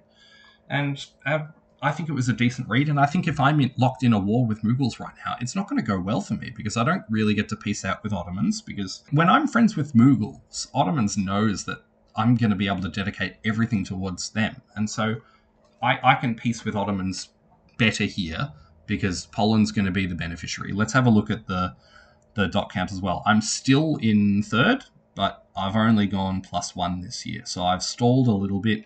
Inuit's done well. Aymar and Mapuche are both looking good. Adran's stalled a little bit as well, but Inuit looking good. I'm in third here, but England and Poland are looking very good. England's down a couple from what they were. I think they were, -3? But yeah, Poland's looking good, and Poland is going to be a huge beneficiary of this stab on Russia. So I look at it and I think, well, I actually don't want Poland to get all these dots, because if Poland gets all the Russia dots, that's fewer Russia dots for me in the future. I know I'm going to have to attack Russia again in the future, because Russia has been a pain in my ass the whole game. I mean, with good reason, I stabbed them first. So I'm not saying that Russia's unreasonable in this at all. I'm just saying that this is the reality of the situation I knew I was going to have to deal with. Semi tries to talk to Russia and say, hey, Safavid is willing to peace you and we're going to work out. And then I basically said, look, I'm going to take Trebizond off you, we're going to peace. And then I'm trying to say to Russia, like, hey, I'm going to take Bakhchisarai and then I'll peace you, because you need to get your fleet out of Azov, but then I'm not going to attack you anymore, because you just tried to attack me, you failed, and you're going to suffer for it, so you need to swallow your pride and cede ground. And they went, okay, well, Vlad's being aggressive, so I'm maybe going to start throwing to Poland and start attacking Safavids, sunk cost fallacy. And Semi came to me and was like, Vlad, are you trying to bully Russia? And I'm like, what are you talking about? I'm just trying to say, like, no, you just attacked me, I'm still willing to peace with you. And so I'm trying to present myself as like Russia's being unreasonable and everything. I was still trying to get one over on Russia, but yeah, I wanted the best possible peace from them, and they'd pissed me right off. So at this point, I'm pretty sick of the antics from Minecart. Minecart was a lovely person to chat with and everything. Nothing against them, but I was sick of this. This restab pissed me off because it was bad. Like, it wasn't just bad for me, it was bad for Russia, because they left themselves vulnerable. So I would be in a really nice position here if I got into Trebizond, because I could really, really start pivoting. And Russia would need me as a friend up in Poland, so I would be free to stab Mughals here, or attack Ajuran or something. I mean, but now I've got to deal with still getting into Trebizond and stalling and all of this kind of thing because of Russia's stab. Enough complaining from Vlad, I think. I've got my cores down. It's not all that bad. Let's move on. I build in Herat here. This was a +1 year for me. This was the slowest year of the game for me, but it was also the year where I got 3 cores down. So you can say, so one thing I haven't mentioned in this video is that this game had a time limit on it, and the time limit was 8 years. 8 years is a pretty short time limit in this game, and at this point we are at the end of 1645, and that's the end of the 4th year of the game. So we're at the halfway point of the game, and I'm at 18 out of 36, coming up from 5 at the start. So I think I'm on pace, looking pretty well at this point, and I've got my cores down, which I think is really nice, which means that I'm going to be in a great position to keep pushing into Mughals when I stab them, or keep pushing into Arabia when I stab Ajuran or Ottomans or whatever I end up deciding to do. So I build in Herat, some nice builds up here from Russia and everything, and Disband and Sana'a. So let's have a look at the clean board before moves. And this is the year where I just say to Ajuran, okay, you've had enough time. I am going to take Riyadh. I'm going to take it with the fleet in Persian Gulf because I'm piecing with Ottomans, but I'm taking Riyadh, and it's finally time for you to give it up. And Ajuran goes, yep, that's fine. That's all good. I really want to get my peace done with Russia at this point, and in the end, they end up deciding, you know what, actually maybe right for this turn I'm not going to attack you, because they can still keep throwing 3 on Kharkov, but that ties everything I have down, which is annoying, but also it means they can't cover their own dots, because Poland's coming, and they need to stop Poland. So Ottomans, and Semi was a big part of this, was convincing Russia to not just completely keep throwing themselves at me. And the reason I don't want to be warring Russia right now is, if we look at the scoreboard, England is no longer way out in front. And so I think, you know what, one of the reasons I've been putting off attacking Mughals is because they're a bastion against England. But, I mean, they're still losing Hyderabad and stuff. They're not doing all that much. So I think, okay, I need to keep growing in dots, and the best way for me to get dots now is to attack Mughals. So I decide, I've got my build down in Herat, which I can disguise as not aggressive, and I decide, you know what, I'm going to take Yarkand here, because why the hell would Russia defend Yarkand? And Mughals aren't going to be asking for it because they think I'm their best friend. And yeah, Russia's got some stuff here they can be moving in on Lanzhou. Poor Ming. I mean, gee, they're suffering, and Inuits coming for Russia. So, I mean, why would Russia be defending Mughals here? All that kind of thing. Particularly when we're at peace now, and we're going to be friends again, and you're going to defend against Poland, and I'm going to go for Mughals. And Russia defends Yarkand. I move to Yarkand, and Russia, for seemingly no good reason, defends Yarkand. So I don't get to dislodge Yarkand, which fucking sucks.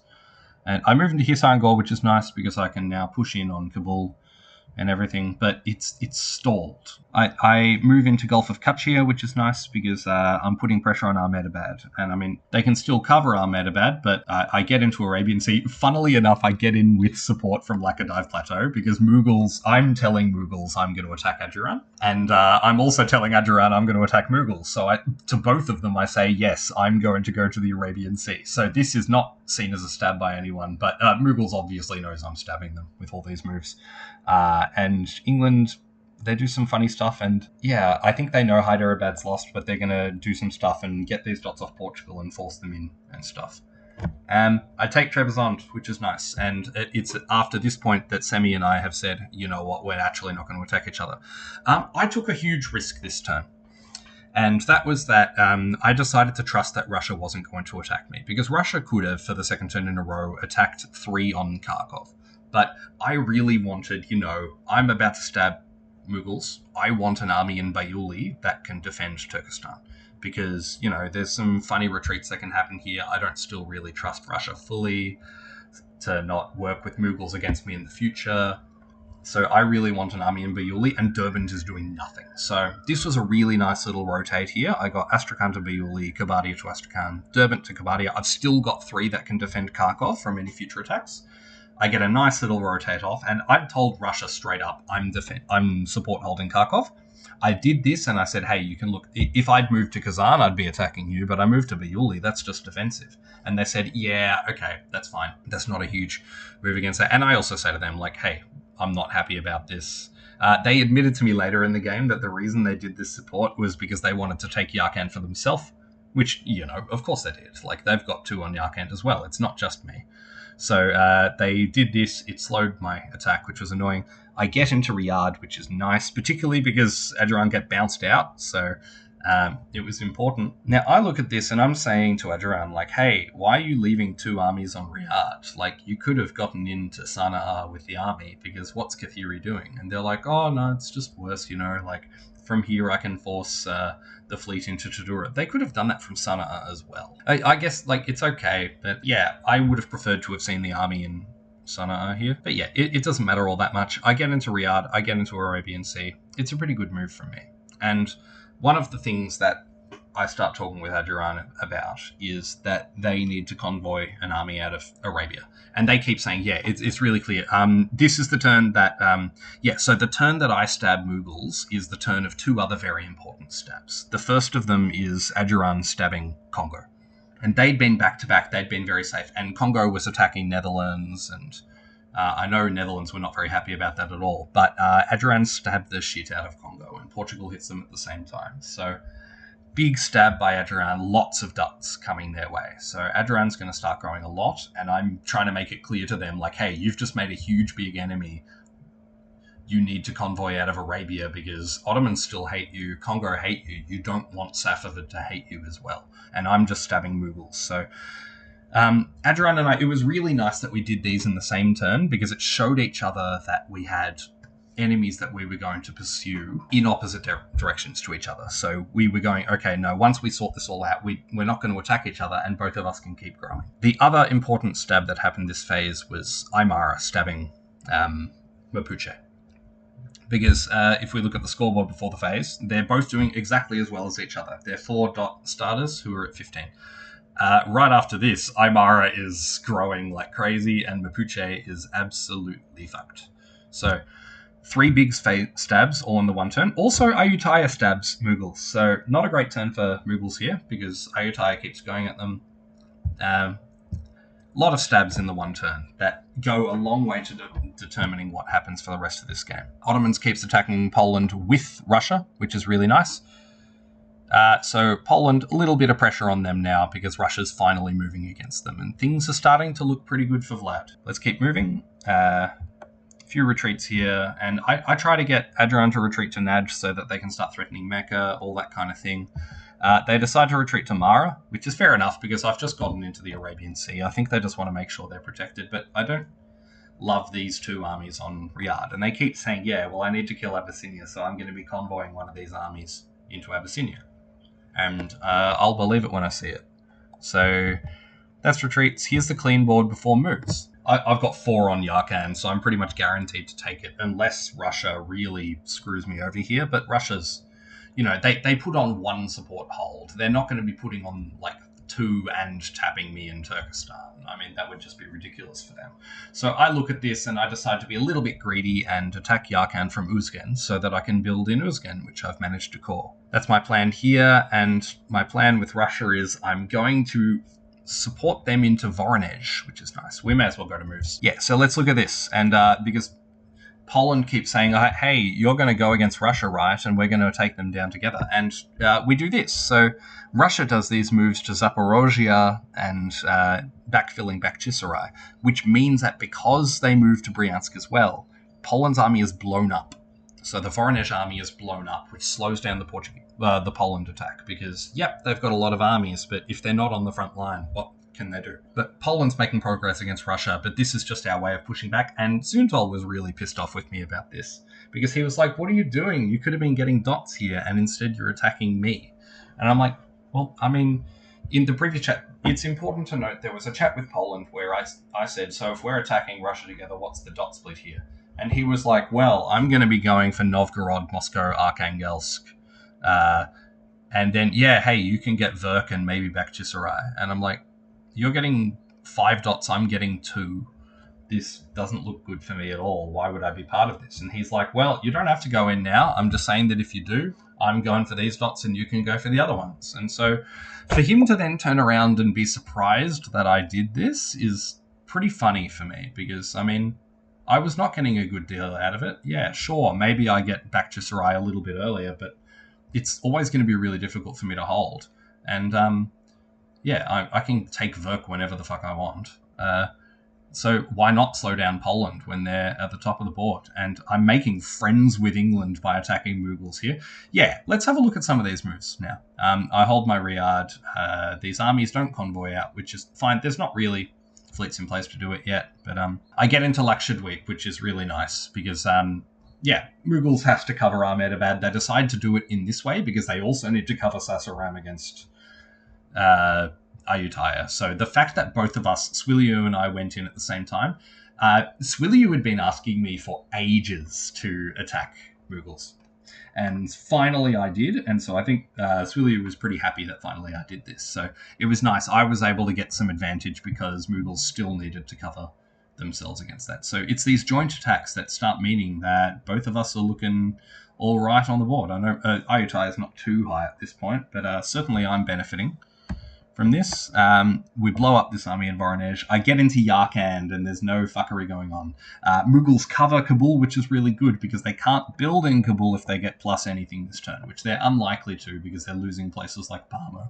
But just really nice. I get into Yarkand. There's no Mughal armies up here for me to be worrying about. It's down here. They move out of Uyghuristan into Lanzhou, which is lovely.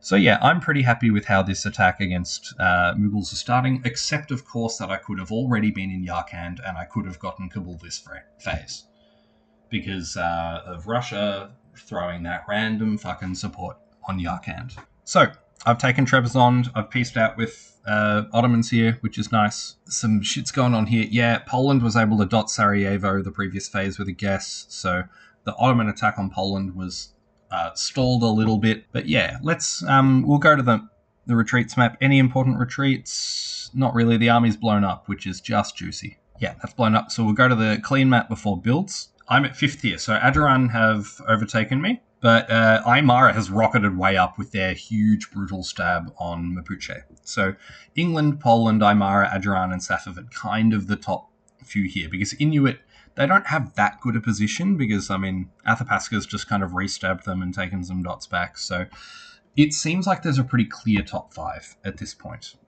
We've got 3 years to go, so there's 3 years for me to get another 15 dots, which at 5 a year is not out of the realms of possibility. And I've just done a stab that's going to be bearing more fruit into next year.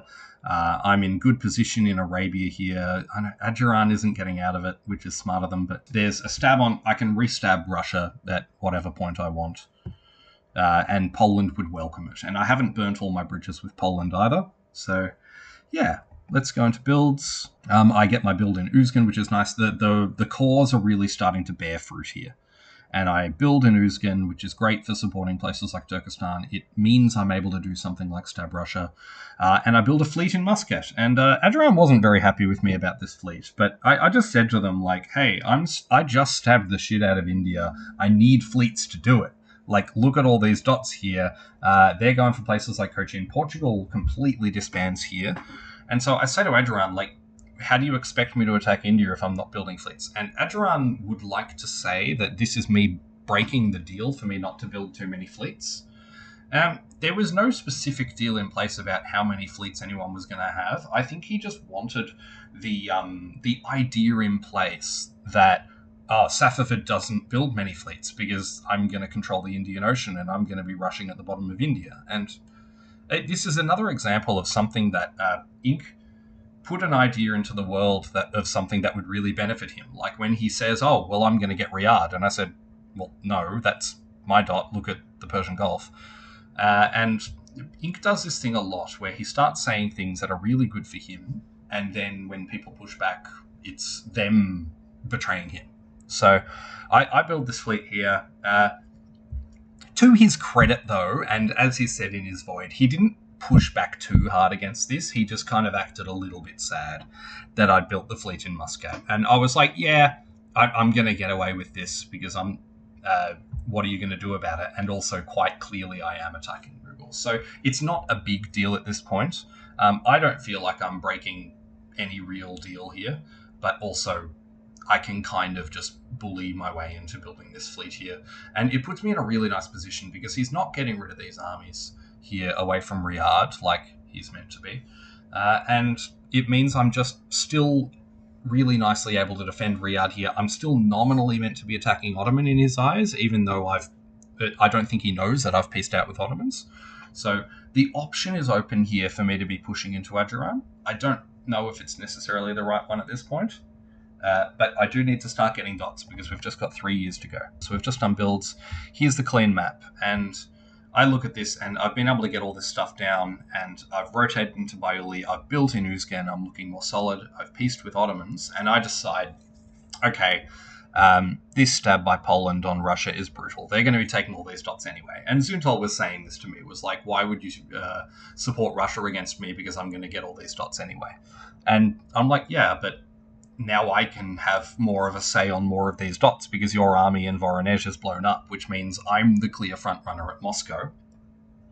And Moscow is open here, and Russia technically isn't at war with me right now. So maybe there's a chance I can get Russia. So I decide to go for Moscow. I decide to push up 2 armies up to take Verkhoturye. And I decide to push... Well, I'm pushing in against Kabul anyway, but I decide to do some things to put some pressure on Russia over this way. So let's have a look at some moves. Yeah, I take Kabul, I backfill Yarkand, I put 2 on Verk, I get into Kazan, which is nice, but Russia covers Moscow, which is annoying. And I mean, it's smart of them to do so. I think they read this nicely, but it would have been a really nice swing through because all of these moves get stopped by this bounce. So it just means that Van's not able to get onto the front line here and for me to have a nicer position. So I don't get into Moscow, but I get into Kazan, which means I've got 3 on Verk. I'm going to take Verk, even though there is this fleet here from Inuits that could defend Verk, but there's no real reason why Inuit would do that because Inuit and Russia are still fighting here. I think England was trying to set up some bullshit with Inuit convoying an army into Verkhoturye at some point of the game. But yeah, Poland's moving for Arkhangelsk. They're moving for Riga and Narva to take them back. They're moving for Novgorod. So Russia's kind of fucked here because Poland's coming in. So I think it was the right decision for me to re-stab Russia here because... I was really worried that Inuits was going to get to Verkhoturye before me. And particularly with England forcing their way into the Barents Sea looking at Arkhangelsk, I'm like, well, England-Poland's going to be right up here. And if England-Poland want, I'm no longer right close to them in terms of percentage. They could start putting pressure on me and start trying to cut me out of any win that happens. So I think restabbing Russia was correct because I needed to start getting more dots. Russia then turned around and said, okay, well, I'm just going to feed Poland. And it's fair enough. Like, I've stabbed them, 3 times at this point in the game, and I think they just went, okay, enough's enough, Vlad. Like, come on. But in my defense, I think that we've seen what Russia was doing when they were at peace with me, and that was still stopping me from attacking Mughal. So I think I just needed to attack them and go, okay, no, we are at odds, and we're not going to pretend that we're not, and I'm going to attack you, and I'm going to take your dots. Because you're not in a position to win the game. You're, down here in the scoreboard, and I'm up here. I'm in a position where I can maybe do something. I'm going to take your dots, and we're going to stop pretending that we're not at war. So I get into Kabul. Annoying things here is that Mughals get into a nice position to counterpunch because they stop me getting into Multan. They move up to Delhi. This is insane for me that this happened. Mughals moved Hyderabad to Delhi when England was right on their doorstep, and England just walked straight into Hyderabad. I get it. You're putting yourself in a better position to defend Ahmedabad and Kabul, but you're just ceding a dot, and Portugal's moving up to Goa, and England and Portugal are still clearly working together. Let's see how the rest of this attack goes from me down on Mughals, because I keep attacking, and I'm not attacking Ajuran here. And I sneak into the Gulf of Combat, and this idea is that it guarantees Surat for me, because nothing's going to be in here doing anything. So if I move in here, I guarantee Surat. And the idea of moving into Sindh here is that I get to put pressure on Ahmedabad, because Mughals was likely going to attack Lakshadweep Sea from either of these 2 places.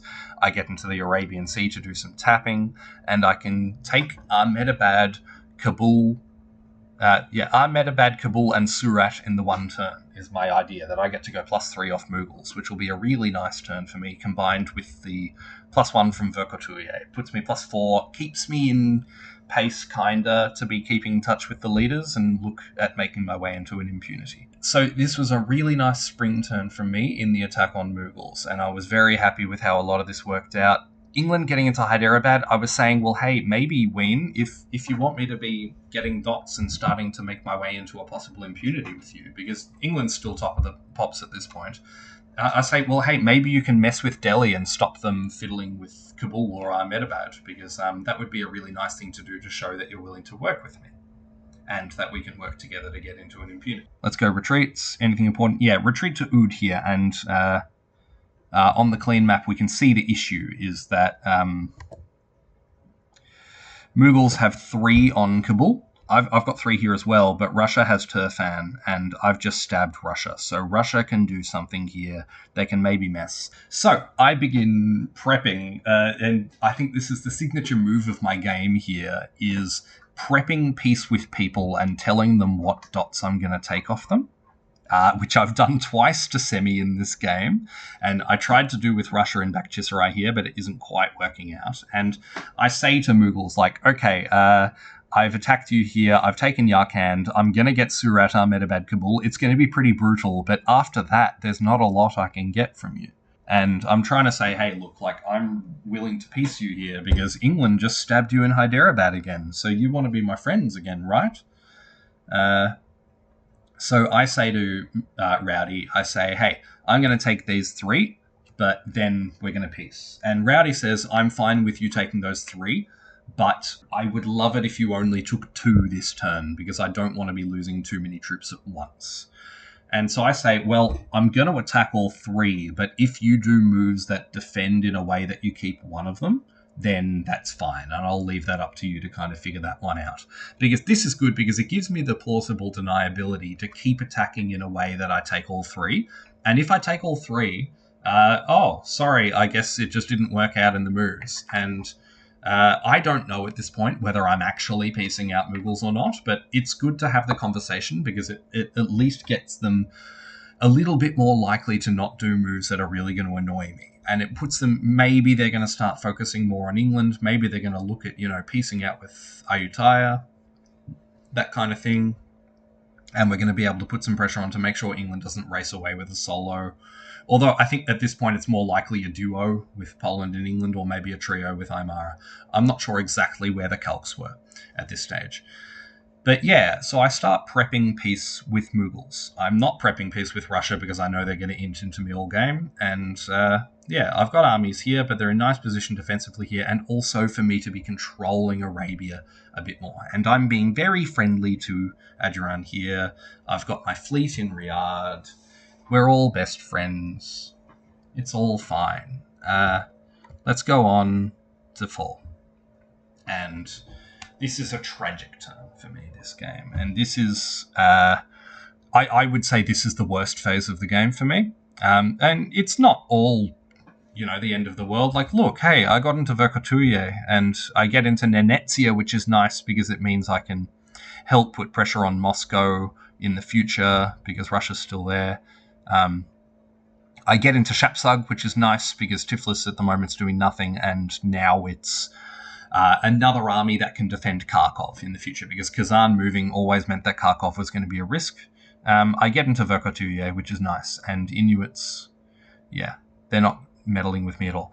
But let's look at Kabul first of all. This one's really annoying. So I get into Multan, sure, but it's just a misplay from me here. Like, I didn't know where the attack on Kabul was going to come from, because if it comes from Sangpa, Yarkand tapping Sangpa just means I'm not defending enough. And because Russia's not guaranteed to tap Yarkand here. But the attack came from Oud. Of course it came from Oud. It's in the middle and they attacked outwards. And Yarkand just needs to tap Sangpa here. And if Yarkand attacks Sangpa here, I keep Kabul. Instead, Kabul is dislodged, and that doesn't look very good for me at all. And the second thing is, and surely I should have learnt my lesson from earlier on when I tried to convoy into Baghdad, that going for these greedy convoys is not a good idea.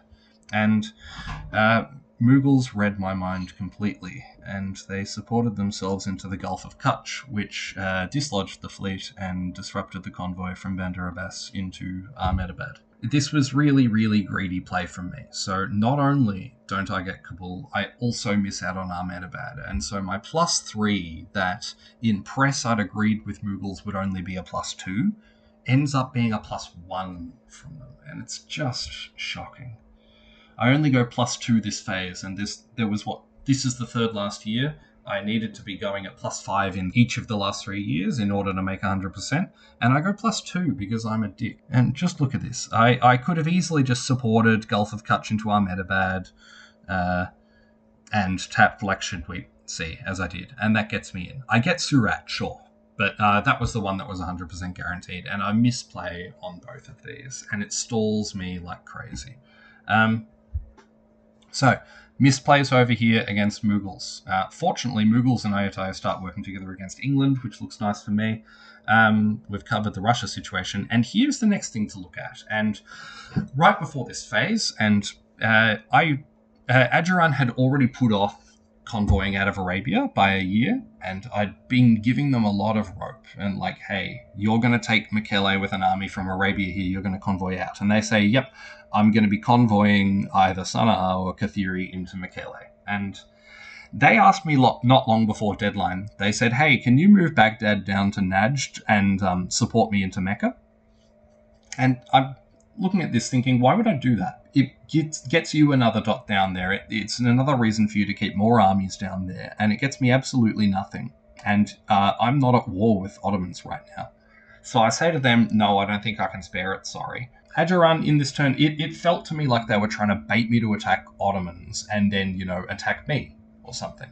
And Adjuran does not convoy out of Arabia, and they'd said this phase they were going to convoy into Mekele and take Mekele from here. And so I say to them, okay, Ink, you know exactly what you just did. You were meant to convoy out. And Ink tried to say, like, nah, it's not a big deal. Like, it's only because you wouldn't come down and support me into Mecca that it meant that I had to do this. And I'm like, no, you've broken the deal. It was a very clear deal that you were meant to be convoying out, and I'm sick of your shit. And there's no doubt that I was more salty than I otherwise would have been because of my misplays in India. And I was slowing down, I was stagnating, and I mean, let's go to the next board and we'll see how many dots everyone's on. And after this year, Adjuran's 3 full dots ahead of me. They need 10 dots in 2 years, and I need 13 dots in 2 years. And so I'm stalling. I'm starting to think I'm not going to make this impunity. I'm not going to get up to 100%. I'm pretty salty, but I'm really pissed off at Adjuran for doing this because I'm like, you're leaving 2 armies on Riyadh. I'm unable to move away. Don't you understand? Part of the reason I have to be doing all this stuff here is because I'm defending myself against the attack that you seem to keep leaving yourself in position to do. The last 2 years of the game are where the time limit really, really comes into play. So we'll have a look here.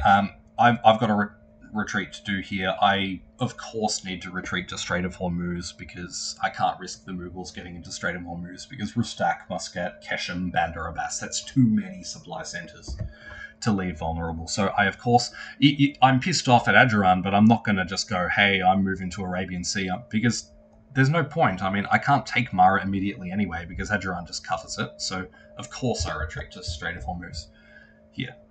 He had the gall impressed to ask me, hey, by the way, I'd prefer if you retreated to the Strait of Hormuz. And I'm just thinking, yeah, and I'd prefer if you sucked my dick, but I mean, it doesn't really matter.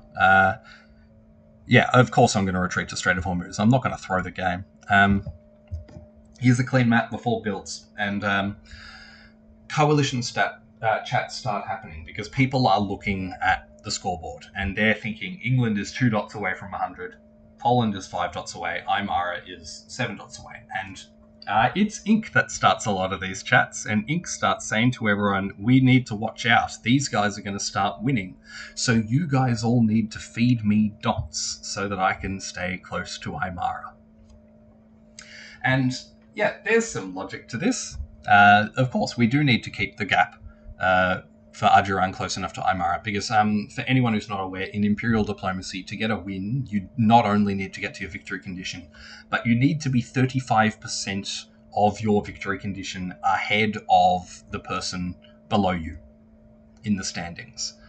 So Adjuran is saying, well, Aymara might get there this year, and a win can happen at the end of any year. So not only do we have to watch out for the win at the end of the game, we have to watch out for the win at the end of year 7 as well, in the second last year. So Adjuran's saying, I need to be given dots to stay close enough. And I'm wise to Ink's bullshit at this point, and his ability, as Semi-Conscious has put it, his pathological lying.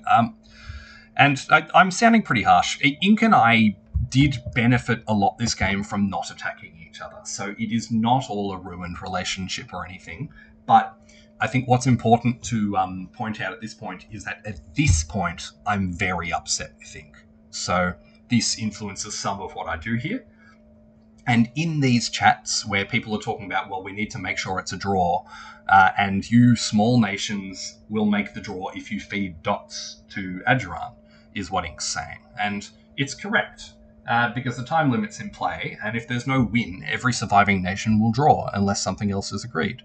So it's completely valid. I know some of the top players were really salty that this was a thing, and I understand why, but also everyone knew about the time limit coming in. So there's smaller nations like Congo and Portugal. Portugal's a small nation at this point, and Ottomans and Abyssinia and stuff. They're incentivized to give dots to Ajuran as long as they survive to make the draw. But I'm in these chats and I'm saying, yeah, Ink wants all these dots because he wants to win himself, because he needs only 10 dots in the last couple of years. So he's going to be going for the win. So we shouldn't be giving him all these dots. And the chat's going on and people are saying, well, we need to give him some to keep him close to Aymara. And I say, well, in that case, you need to be giving me dots as well. And Ink is saying all the time, and Ink is already preparing, Safavids not going to get all these dots, so maybe Ayutthaya is the one that needs dots. And Ajuran, of course, preparing everyone in these chats to, Ayutthaya is the one that stays close to me. Number one, Ayutthaya is lower than me in the board. Harder for Ayutthaya to keep pace. Number two, Ajuran wants to attack me, even if he doesn't, he wants to set up that Safavid getting dots is not a good idea because it increases his chance of winning. And we know at this point that Ajuran wants to win, and I am in every chat going scorched earth, like Ajuran's the devil, and Ajuran's not going to win this game, and I'm sure as hell. And I'm saying, yes, I'm playing for the draw, which means that Ajuran needs to stay close. But the one thing me as Safavid Vlad is not going to do is let Ajuran get 35% gap on me personally. And this is good because I've got good motivation in press. People are going to believe me that I am committed to, Ajuran just stabbed me, so I'm going to stop him. And the reason this is really good is that people are going to start giving me dots. There's a couple of important players near me talking about this in terms of making sure I get given dots in the last couple of years to stay close, and Semi-Conscious is one of them, Ottomans here, who I've been working well with since we've peaced. We haven't done a lot together, but Semi knows I need dots to keep pace with Ajuran. And he knows, I'm going to have to convince Rowdy to do this. And Rowdy looked at the chat from Ajuran and decided, yep, this is a great way for me to regain some control of the game, is we need to talk about this draw, and we need to get Ajuran some dots. And I'm saying to Rowdy, I'm going to still need these dots from you, the two that we were talking about, and I'm sorry I tried to get him with an army. That was greedy of me. That was my bad. Let me take Ahmedabad with a fleet, and we'll be fine. And I'm not going to do moves that allow me to get in because there's no convoy I can do now because the fleet in Kutch is Mughals. So Rowdy agrees that Kabul and Ahmedabad are still going to go to me.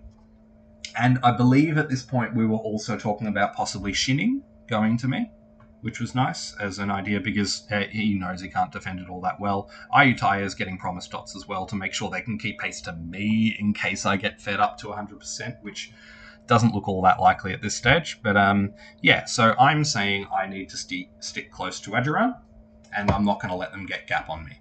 And so let's go to builds. I build in Rustak and Musket, which this is definitely unagreed with Ajuran and is me stabbing them, but it's because they did this stuff first. And as I said to them, it's as simple as if you convoyed out of Arabia, I do not build army Rustak. And they're trying to play it off like, I don't mind that you built Rustak as long as it goes towards India. And I'm like, well, no, it's not. It's going to go to Riyadh, and I'm going to defend myself against you because you're trying to get 35% gap on me. I'm not saying that, but yeah, I'm sure as hell making sure that Ajuran doesn't get all the dots he needs to do this. Again, a couple of disbands down here kind of makes things a lot more simple about here. And Rowdy and I are planning moves against England. And Adjurana is part of these chats where we're planning about them all. I still don't fully trust Adjuran at this point, but some of my saltiness has gone away a little bit, and I'm ready to see, yes, I'm going to make sure he doesn't get gap, but I do know he still needs dots. And putting pressure on England is a good way to do this. And also, I'm getting dots for free from Mughals, so I'm going to do what they want down here and say, oh, well, I'm going to help you defend against England, and we're going to set this all up. So I get my build here. I get my build in Uzgan, which is nice because Russia's going to int into me all game, and maybe I can get some progress down here. Really, really nice in builds here is the disband in Azov and the disband in Bakhchisaroy. This is just lovely for me because this fleet in Azov was holding me back for a long time because it's next to Trebizond, it's next to Tiflis, it's also next to Kharkov, and the continuous Russian pressure on Kharkov made it really hard for me to have safety along this line. And I'm not able to get a fleet out here. You're not able to build in dots that you haven't caught. So this fleet finally going off the board was really nice for me. And with Poland, I'm saying, hey, so the two of us, we just keep pushing in and then we're going to be fine, right? And we're not going to attack each other, all that. So my job at this point is get dots, which is good. Because if I get dots, I'm in a better position to make sure the draw's intact. If I get dots, and I get a lot of dots if people go crazy in a feed Vlad frenzy, maybe I can win. Who knows? I mean, I'm still, coming into the second last year, I need 13 dots. That's a lot to get in the last couple of years, but it's not impossible. So let's have a look what happens. Here's the clean map. So first of all, I'd like to point this out because I think this was a really nice order set from me this turn, and this is what getting into Nenetsia was a really nice choice the previous turn because I get into Moscow, I get into Kazan, and the army is blown up because Poland's going to take Arkhangelsk, and Poland does this move set because they were always going to int into me, but they misplay it.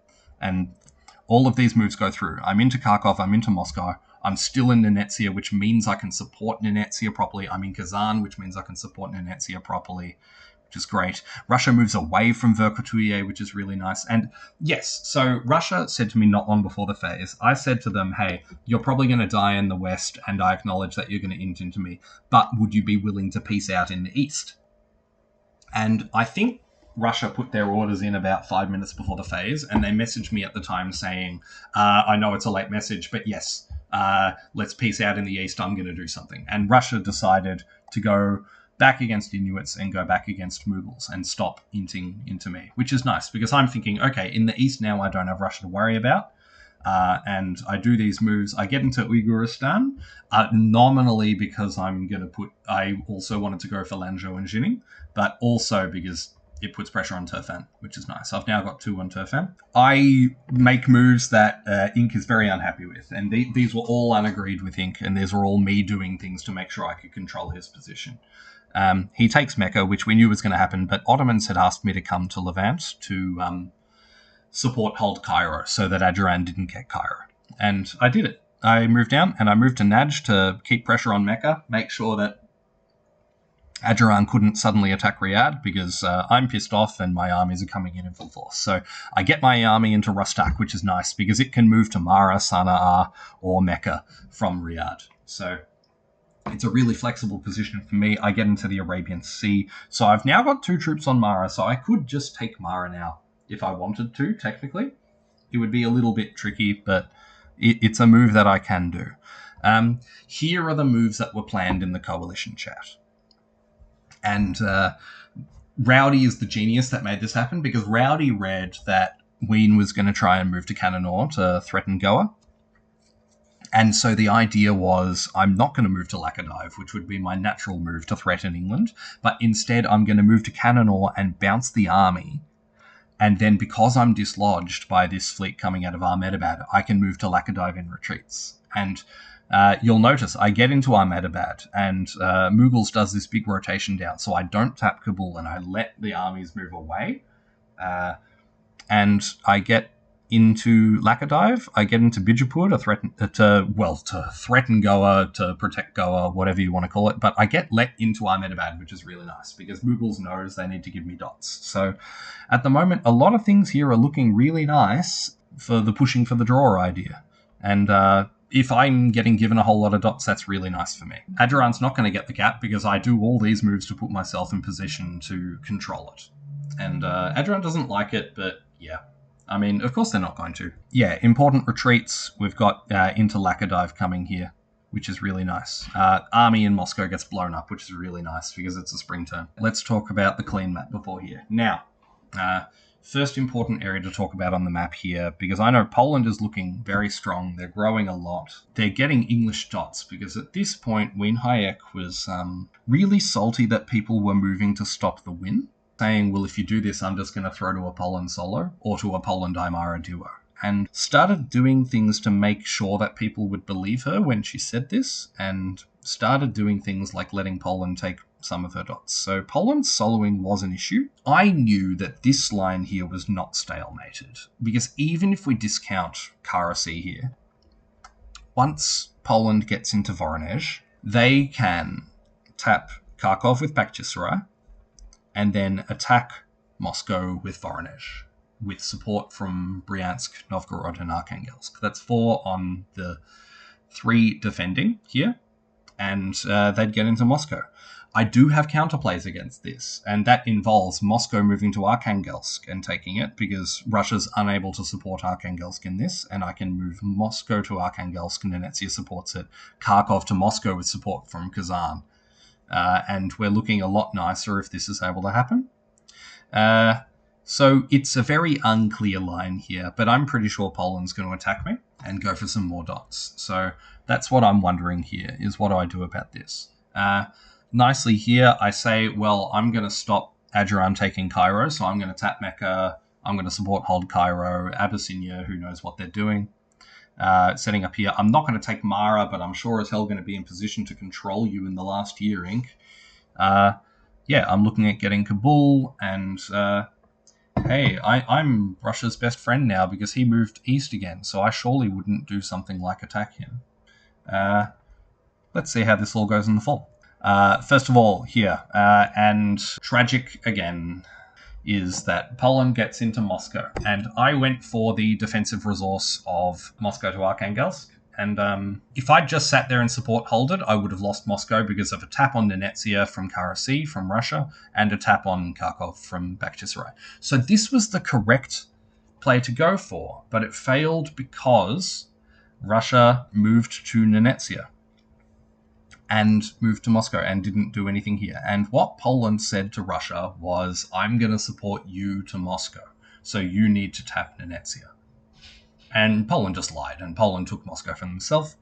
And because of Russia tapping Nenetsia, I did not get into Arkhangelsk. And that sucks, because if I'd gotten into Arkhangelsk, it would have been a really nice way for me to have defended a line that was not stalemated. I would have been very happy if that came off. It didn't. It's okay.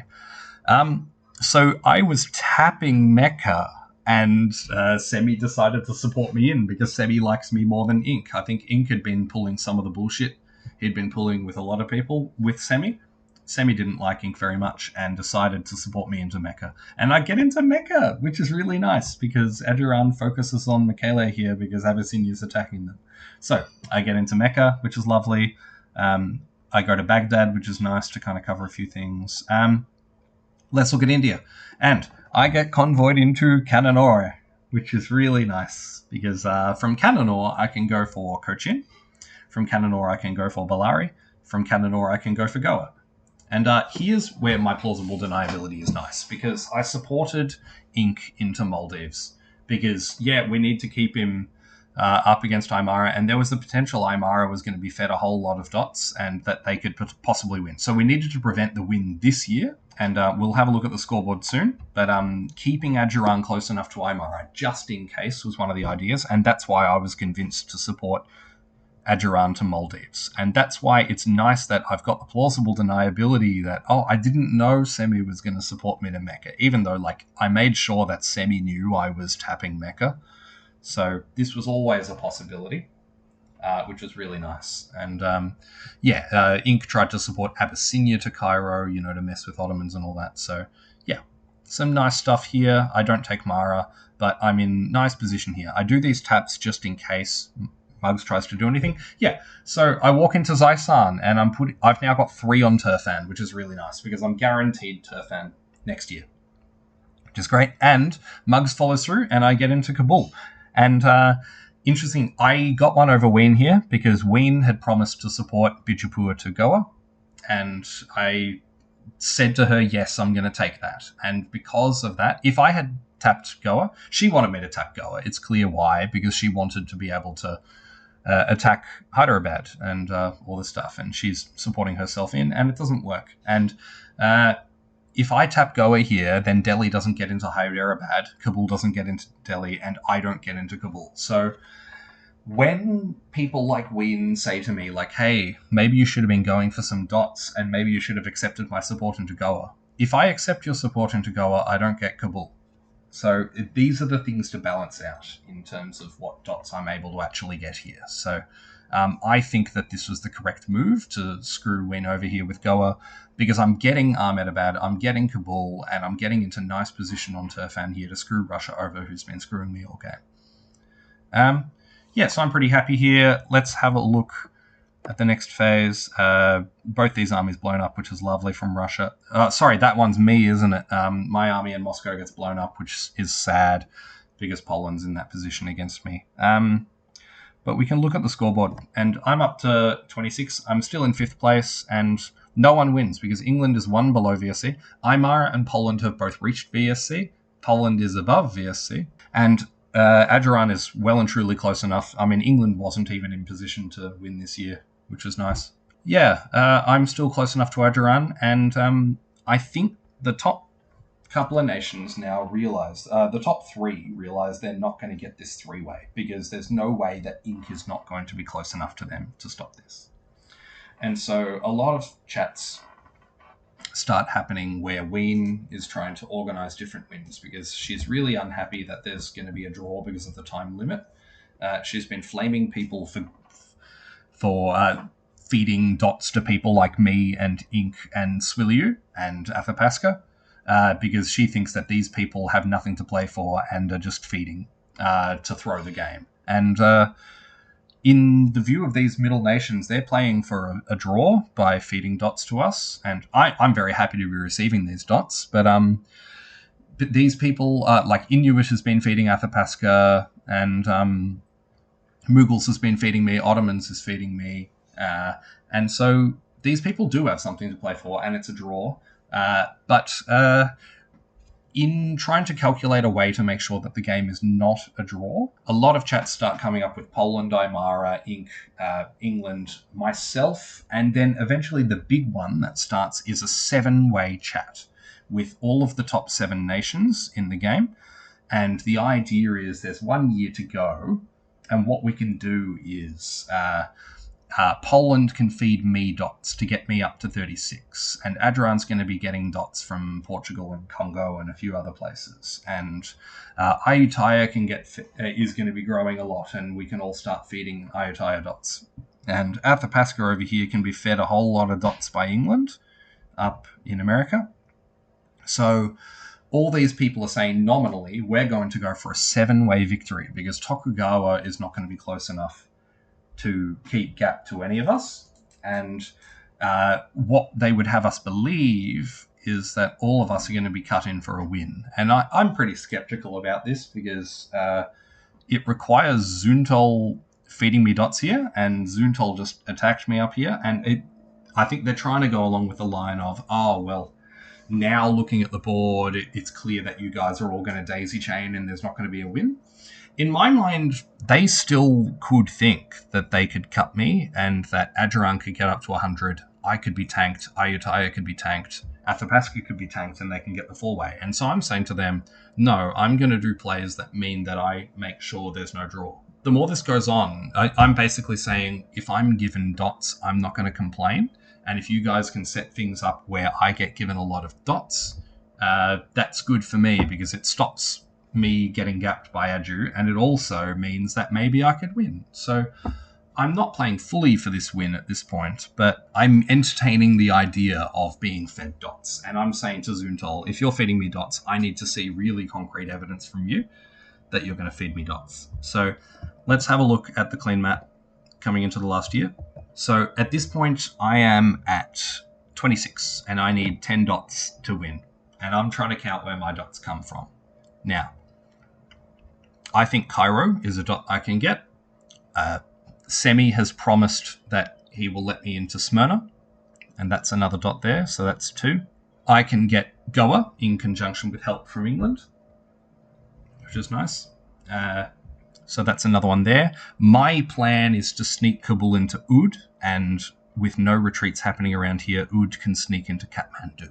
That's another dot there. So that's 4. Turfan is guaranteed. That's 5.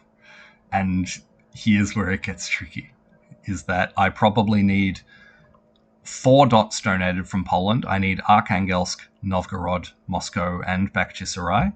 And I'm not sure I trust Zuntal to do that. He's top of the board. What if he tries to go for a solo? And I probably also then need either another dot from England, like Cochin, or maybe Hyderabad if we do well, or a dot from Adjuran, like Mara or Sana'a or something. So there's a few different options, but what you can notice is that a lot of these dots are supposedly being given to me by people above me in the scoreboard. And there's an obvious chance that these people could just decide to do the opposite thing and give me none of those dots, attack me, and make sure I don't have gap with Adjuran. And for me to walk into these dots up here means walking forwards and not defending myself. So this could be a way for Poland to, attack Kharkov and attack Moscow and stuff. So these are my worries here.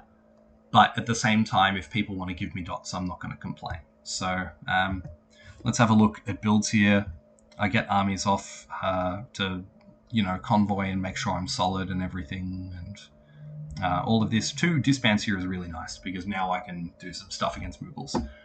Mughals have said that maybe I can get Jinning, but I look at this and I think I need more dots than that from you, buddy. Like, I need to be keeping gap to Adjuran. That's what I'm doing. I'm not trying to win. Spring moves here. Very important moves. The first thing is that Poland does let me into Moscow. And I do my moves in a way that they couldn't take Kharkov. So I support Kharkov and tap Moscow from Donetsia, which means that if they walk out, I get in, and if they attack me, they don't successfully attack me, because I only have 3 on Kharkov. They can't take it. So I get in. I take Turfan, and Russia moves back down to Krasnoyarsk to put more pressure on Zaisan, which is annoying. Swilyu does not get into Jinning, and Swilyu, there's a couple of other places here where Swilyu does not get what he needs and does not get dots off people. So Ayutthaya getting to 100% no longer looks very viable. This stuff here in Arabia was a little bit of pantomime by me and Ink, because we wanted the impression that we were fighting to be put across, but also I think Ink liked having Riyadh because it puts pressure on places like Rustak and all that. So a little bit of pantomime, but I get into Mara, convoy is stopped. I get in, Ink gets into Riyadh, convoy is stopped, stuff like that. I don't get into Cairo because of this tap, so there's a lot of play fighting going on between me and Ink, but I also think Ink doesn't want me doing too well in the spring, because they could try and cut me. So I sneak into Oud, and I'm really happy about this because Kathmandu is now guaranteed in the last year. So that's a dot that means I'm less likely to be cut from the draw. Mughals getting into Kabul is annoying as hell.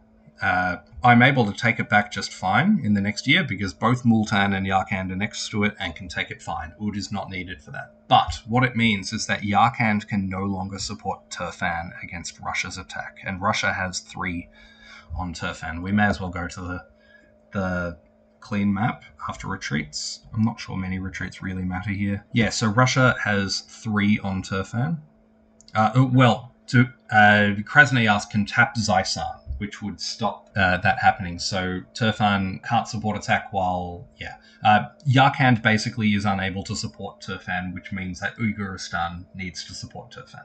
So the Kabul move is a little bit annoying for me, but I can force it out. It's fine. So I've stabbed, I've taken Goa, I'm going to get Kathmandu, and I might get Shinning as well. We'll see. At this point, we're really coming up to the last move of the game. And for me, it's about 50-50.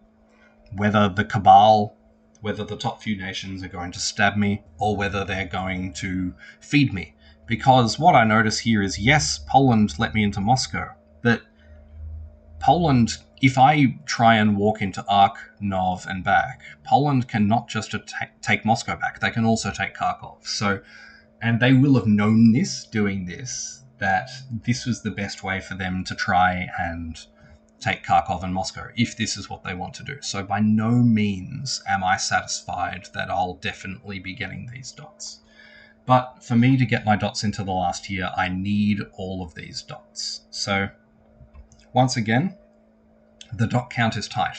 And I think I might be able to go at least plus 10 this year. I might be able to get plus 12, plus 13 if everything goes well. If I'm able to get somewhere like Lanzhou with Swiliu support, if I'm able to get Smyrna, if I'm let in, if I get Cairo, I've asked Spain to support me in, all this kind of thing. There's a lot of dots I could be getting in this last year, and it's really tight. I might be just about to win my first game of Imperial Diplomacy.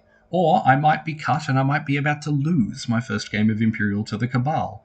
Or, and as I note in my void, maybe Poland's going to try and solo. So even if England and Hadjiran are really serious about feeding me and I'm going to get up to 100, Poland can still fuck that up if they go for a solo. There's a lot of options on the table coming into this last year, and I decide what I'm trying to bluff in chat to the others is that I know I'm getting Smyrna and that I know I'm getting Lanzhou.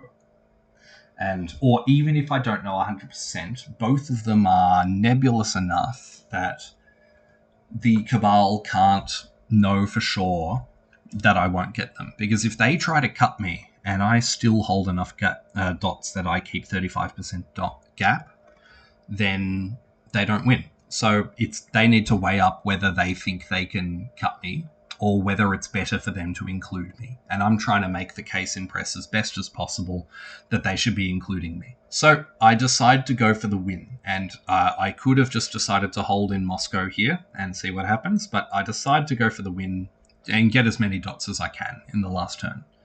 And let's see how the last turn goes. So, Poland stabs me. Hadjiran stabs me.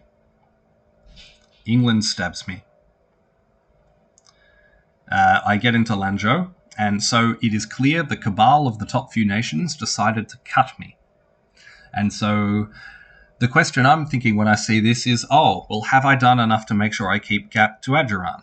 And the question is, the answer is yes, I've kept gap not to Hadjiran, but to England, actually, and we'll see that in a bit, because England, well, they gave a lot of dots over to Athapaska, but Poland stabbed them, and Poland take all these dots, and in the last year, Poland go plus 17, and they're doing things like taking Edinburgh, which they only got into York because Wien was threatening to throw to a Poland solo, and Poland go plus 17 and solo the game. They end on 160% VSC. We'll go to the next map, and because we can see the scoreboard. Poland is at 63 out of 42, an absolutely insane total. Very well deserved from Zuntal, did very well. So, scoreboard at the end for all this stuff. Aymara did get to WinCon. Athapaska did get fed up to 100% and ended up above both Adju and England, which was very funny. Adju was at 100%, a little bit above it. England was well below 100% because they got stabbed by Poland. Ayutthaya ended up above me, so even if they'd made the decision to cut me, they still could have been blocked by Ayutthaya because Ayutthaya did not too bad in the last year at all. We can go back to the moves. They get into Rinpunga, they get into Bamo. Qing give them Shenjing, which is something they cannot have picked, and yeah, Ayutthaya gets into Minado because they guess right against the Netherlands, and some stuff happens. So what's really nice is that it didn't matter whether the top few tried to cut me or not, because they fucked up and Poland got a solo. And it was on Aymara and England to stop the Poland solo. Look, Poland got into Kharkov, they got into Moscow, but 2 dots was not going to decide this. And I was convinced to do this by England and by Hadjiran and by Aymara. So it was on them to stop the Poland solo. I was pointing out constantly, make sure Poland can't solo. Make sure Poland can't solo. But, I mean, England didn't care because England was at certain points threatening to throw to the Poland solo anyway. So I get into Cairo because of Spain support, which is lovely. I hold Mecha. I do all the right defensive moves against Ajuran here. So Ajuran don't take any dots off me. I think they thought I would be stupid at some point. Let's see. Yeah, actually, there was a funny moment where in this position here before the moves, Ajuran is saying to me, hey, you need to move out of Mara and I need to move out of Riyadh so that we can have nicer borders, yeah, for like painting of the board. And I'm like, do you think I was born yesterday? I'm like, no, I'm going to sit in Mara because it means that you can't take more dots off me and try and cut me out. And they're like, oh, I'm not trying to cut. What are you talking about? But hey, maybe we should move out for board painting. And I'm like, okay, like, you clearly think I'm dumb. Like, how could I possibly not hear you saying this as you trying to figure out a way to cut me? So I'm just going to tell you to piss off, and you're not going to be able to cut me because the math isn't going to work. It's another example, and I like Ink, but it was press as though he just expected people to be idiots is the issue. And when people aren't idiots and aren't falling for it, he keeps pushing the point. And he asked multiple times for me to move out of Mara for absolutely no reason. Yeah, he was always going to be able to take Rustak if I took Riyadh, but he wasn't going to be able to keep Riyadh and Rustak and take Mara. So he was never going to gain dots on me here. And the gap didn't work out because, I mean, Ayutthaya was close enough to Ajuran in the scoreboard at the end of the game. I'll bring up the percentages now as well, I think. But yeah, Zuntol soloed the game and did very well. It was a very well-played game by Zuntol and ends on 63. I've ended the game on 29 dots out of 36. And in a time limit game with only 8 years to play and a slow nation like Safavids, I'm pretty happy with my first game. And there's some nice border gore at the end. Rowdy's classic pun from retreating into gore here. But we have a nice clean map at the end of the game here to show the areas people controlled, which is really nice. So this is my Safavid empire at the end of the game. Nice little enclave on the coast of India here. I've made some progress into China, into Arabia, got some Cairo. Yeah, I think this is a pretty nice game from me. I've lost, obviously. Everyone in the game lost except for Poland. So congratulations to Zuntol. I had a very fun time pressing with a lot of these people. I was very happy with this first game. I'm keen to play a colonial next game. I think the things that were the most key for me in this game, in terms of how I did well, were my relationship mind-controlling Russia at the start of the game. It was very important for me getting a nice position off. I think I picked the right moments to attack and piece Ajuran and Mughals. There were multiple times I pieced Ottomans. Sorry, not Ajuran. Ottomans and Mughals. I think I picked the right moments to do those. I worked with Ajuran against Ottomans for a little bit. I didn't go further, but I think the reason that Ajuran and I climbed up and ended up near the top of the board towards the end of the game, there were a lot of things both of us did, but the fact that we didn't attack each other, and I stabbed Mughals the same turn he stabbed Congo, meant that both of us were set up to go in opposite directions to each other and not attack each other. So I think I played a pretty strong press game. There were a few obvious misplays I made throughout this game, tactically on the board. The first of them was trying to convoy into Baghdad. The second of them was trying to convoy into Ahmedabad down here later in the game.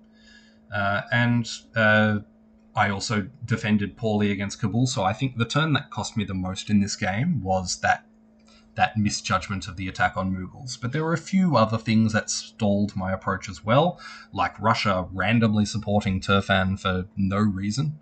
Sorry, supporting Yarkand for no reason earlier in the game. And Russia choosing to dick me over instead of piece Poland, the turn that Poland stabbed them. So there's a few things that didn't go my way this game, but I'm pretty happy with the way I played. I think this video hopefully has done a good job of explaining some of my thought processes at different times. And yeah, a few shout outs to some people I enjoyed pressing with. Rowdy was really great fun to press with. Semi, I know Semi rubbed a few people the wrong way, but I certainly got on well with Semi this game.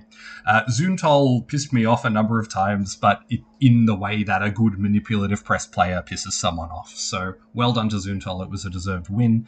Win Hayek, there was a lot of interesting press towards the end of the game, but you did convince me to go for the win at the end. That is to be credited. So Swiliu, well done. You played a great game as well. Had some great press. Adjuran, there was some tensions at certain points, but yeah, it was some good fun, and I was always going to put myself in position to control Arabia towards the end, so there wasn't much we could really do about that. Congratulations on controlling Australia as Adjuran, by the way. That's a fun little thing on the final board for you there. Yeah, I've probably left a few people out, but I've chatted with everyone about the game. So, yeah. This was B1.6 Orchid. This was my first game of Imp Dip, and 29 out of 36 ain't a bad end. Hope you've enjoyed this vid, and come and spec me in point 2 Asta if you want. It's going to be a fun game, and Zoontol's in that game again. So that's going to start in about 5 days, I think, that game. Okay, see ya.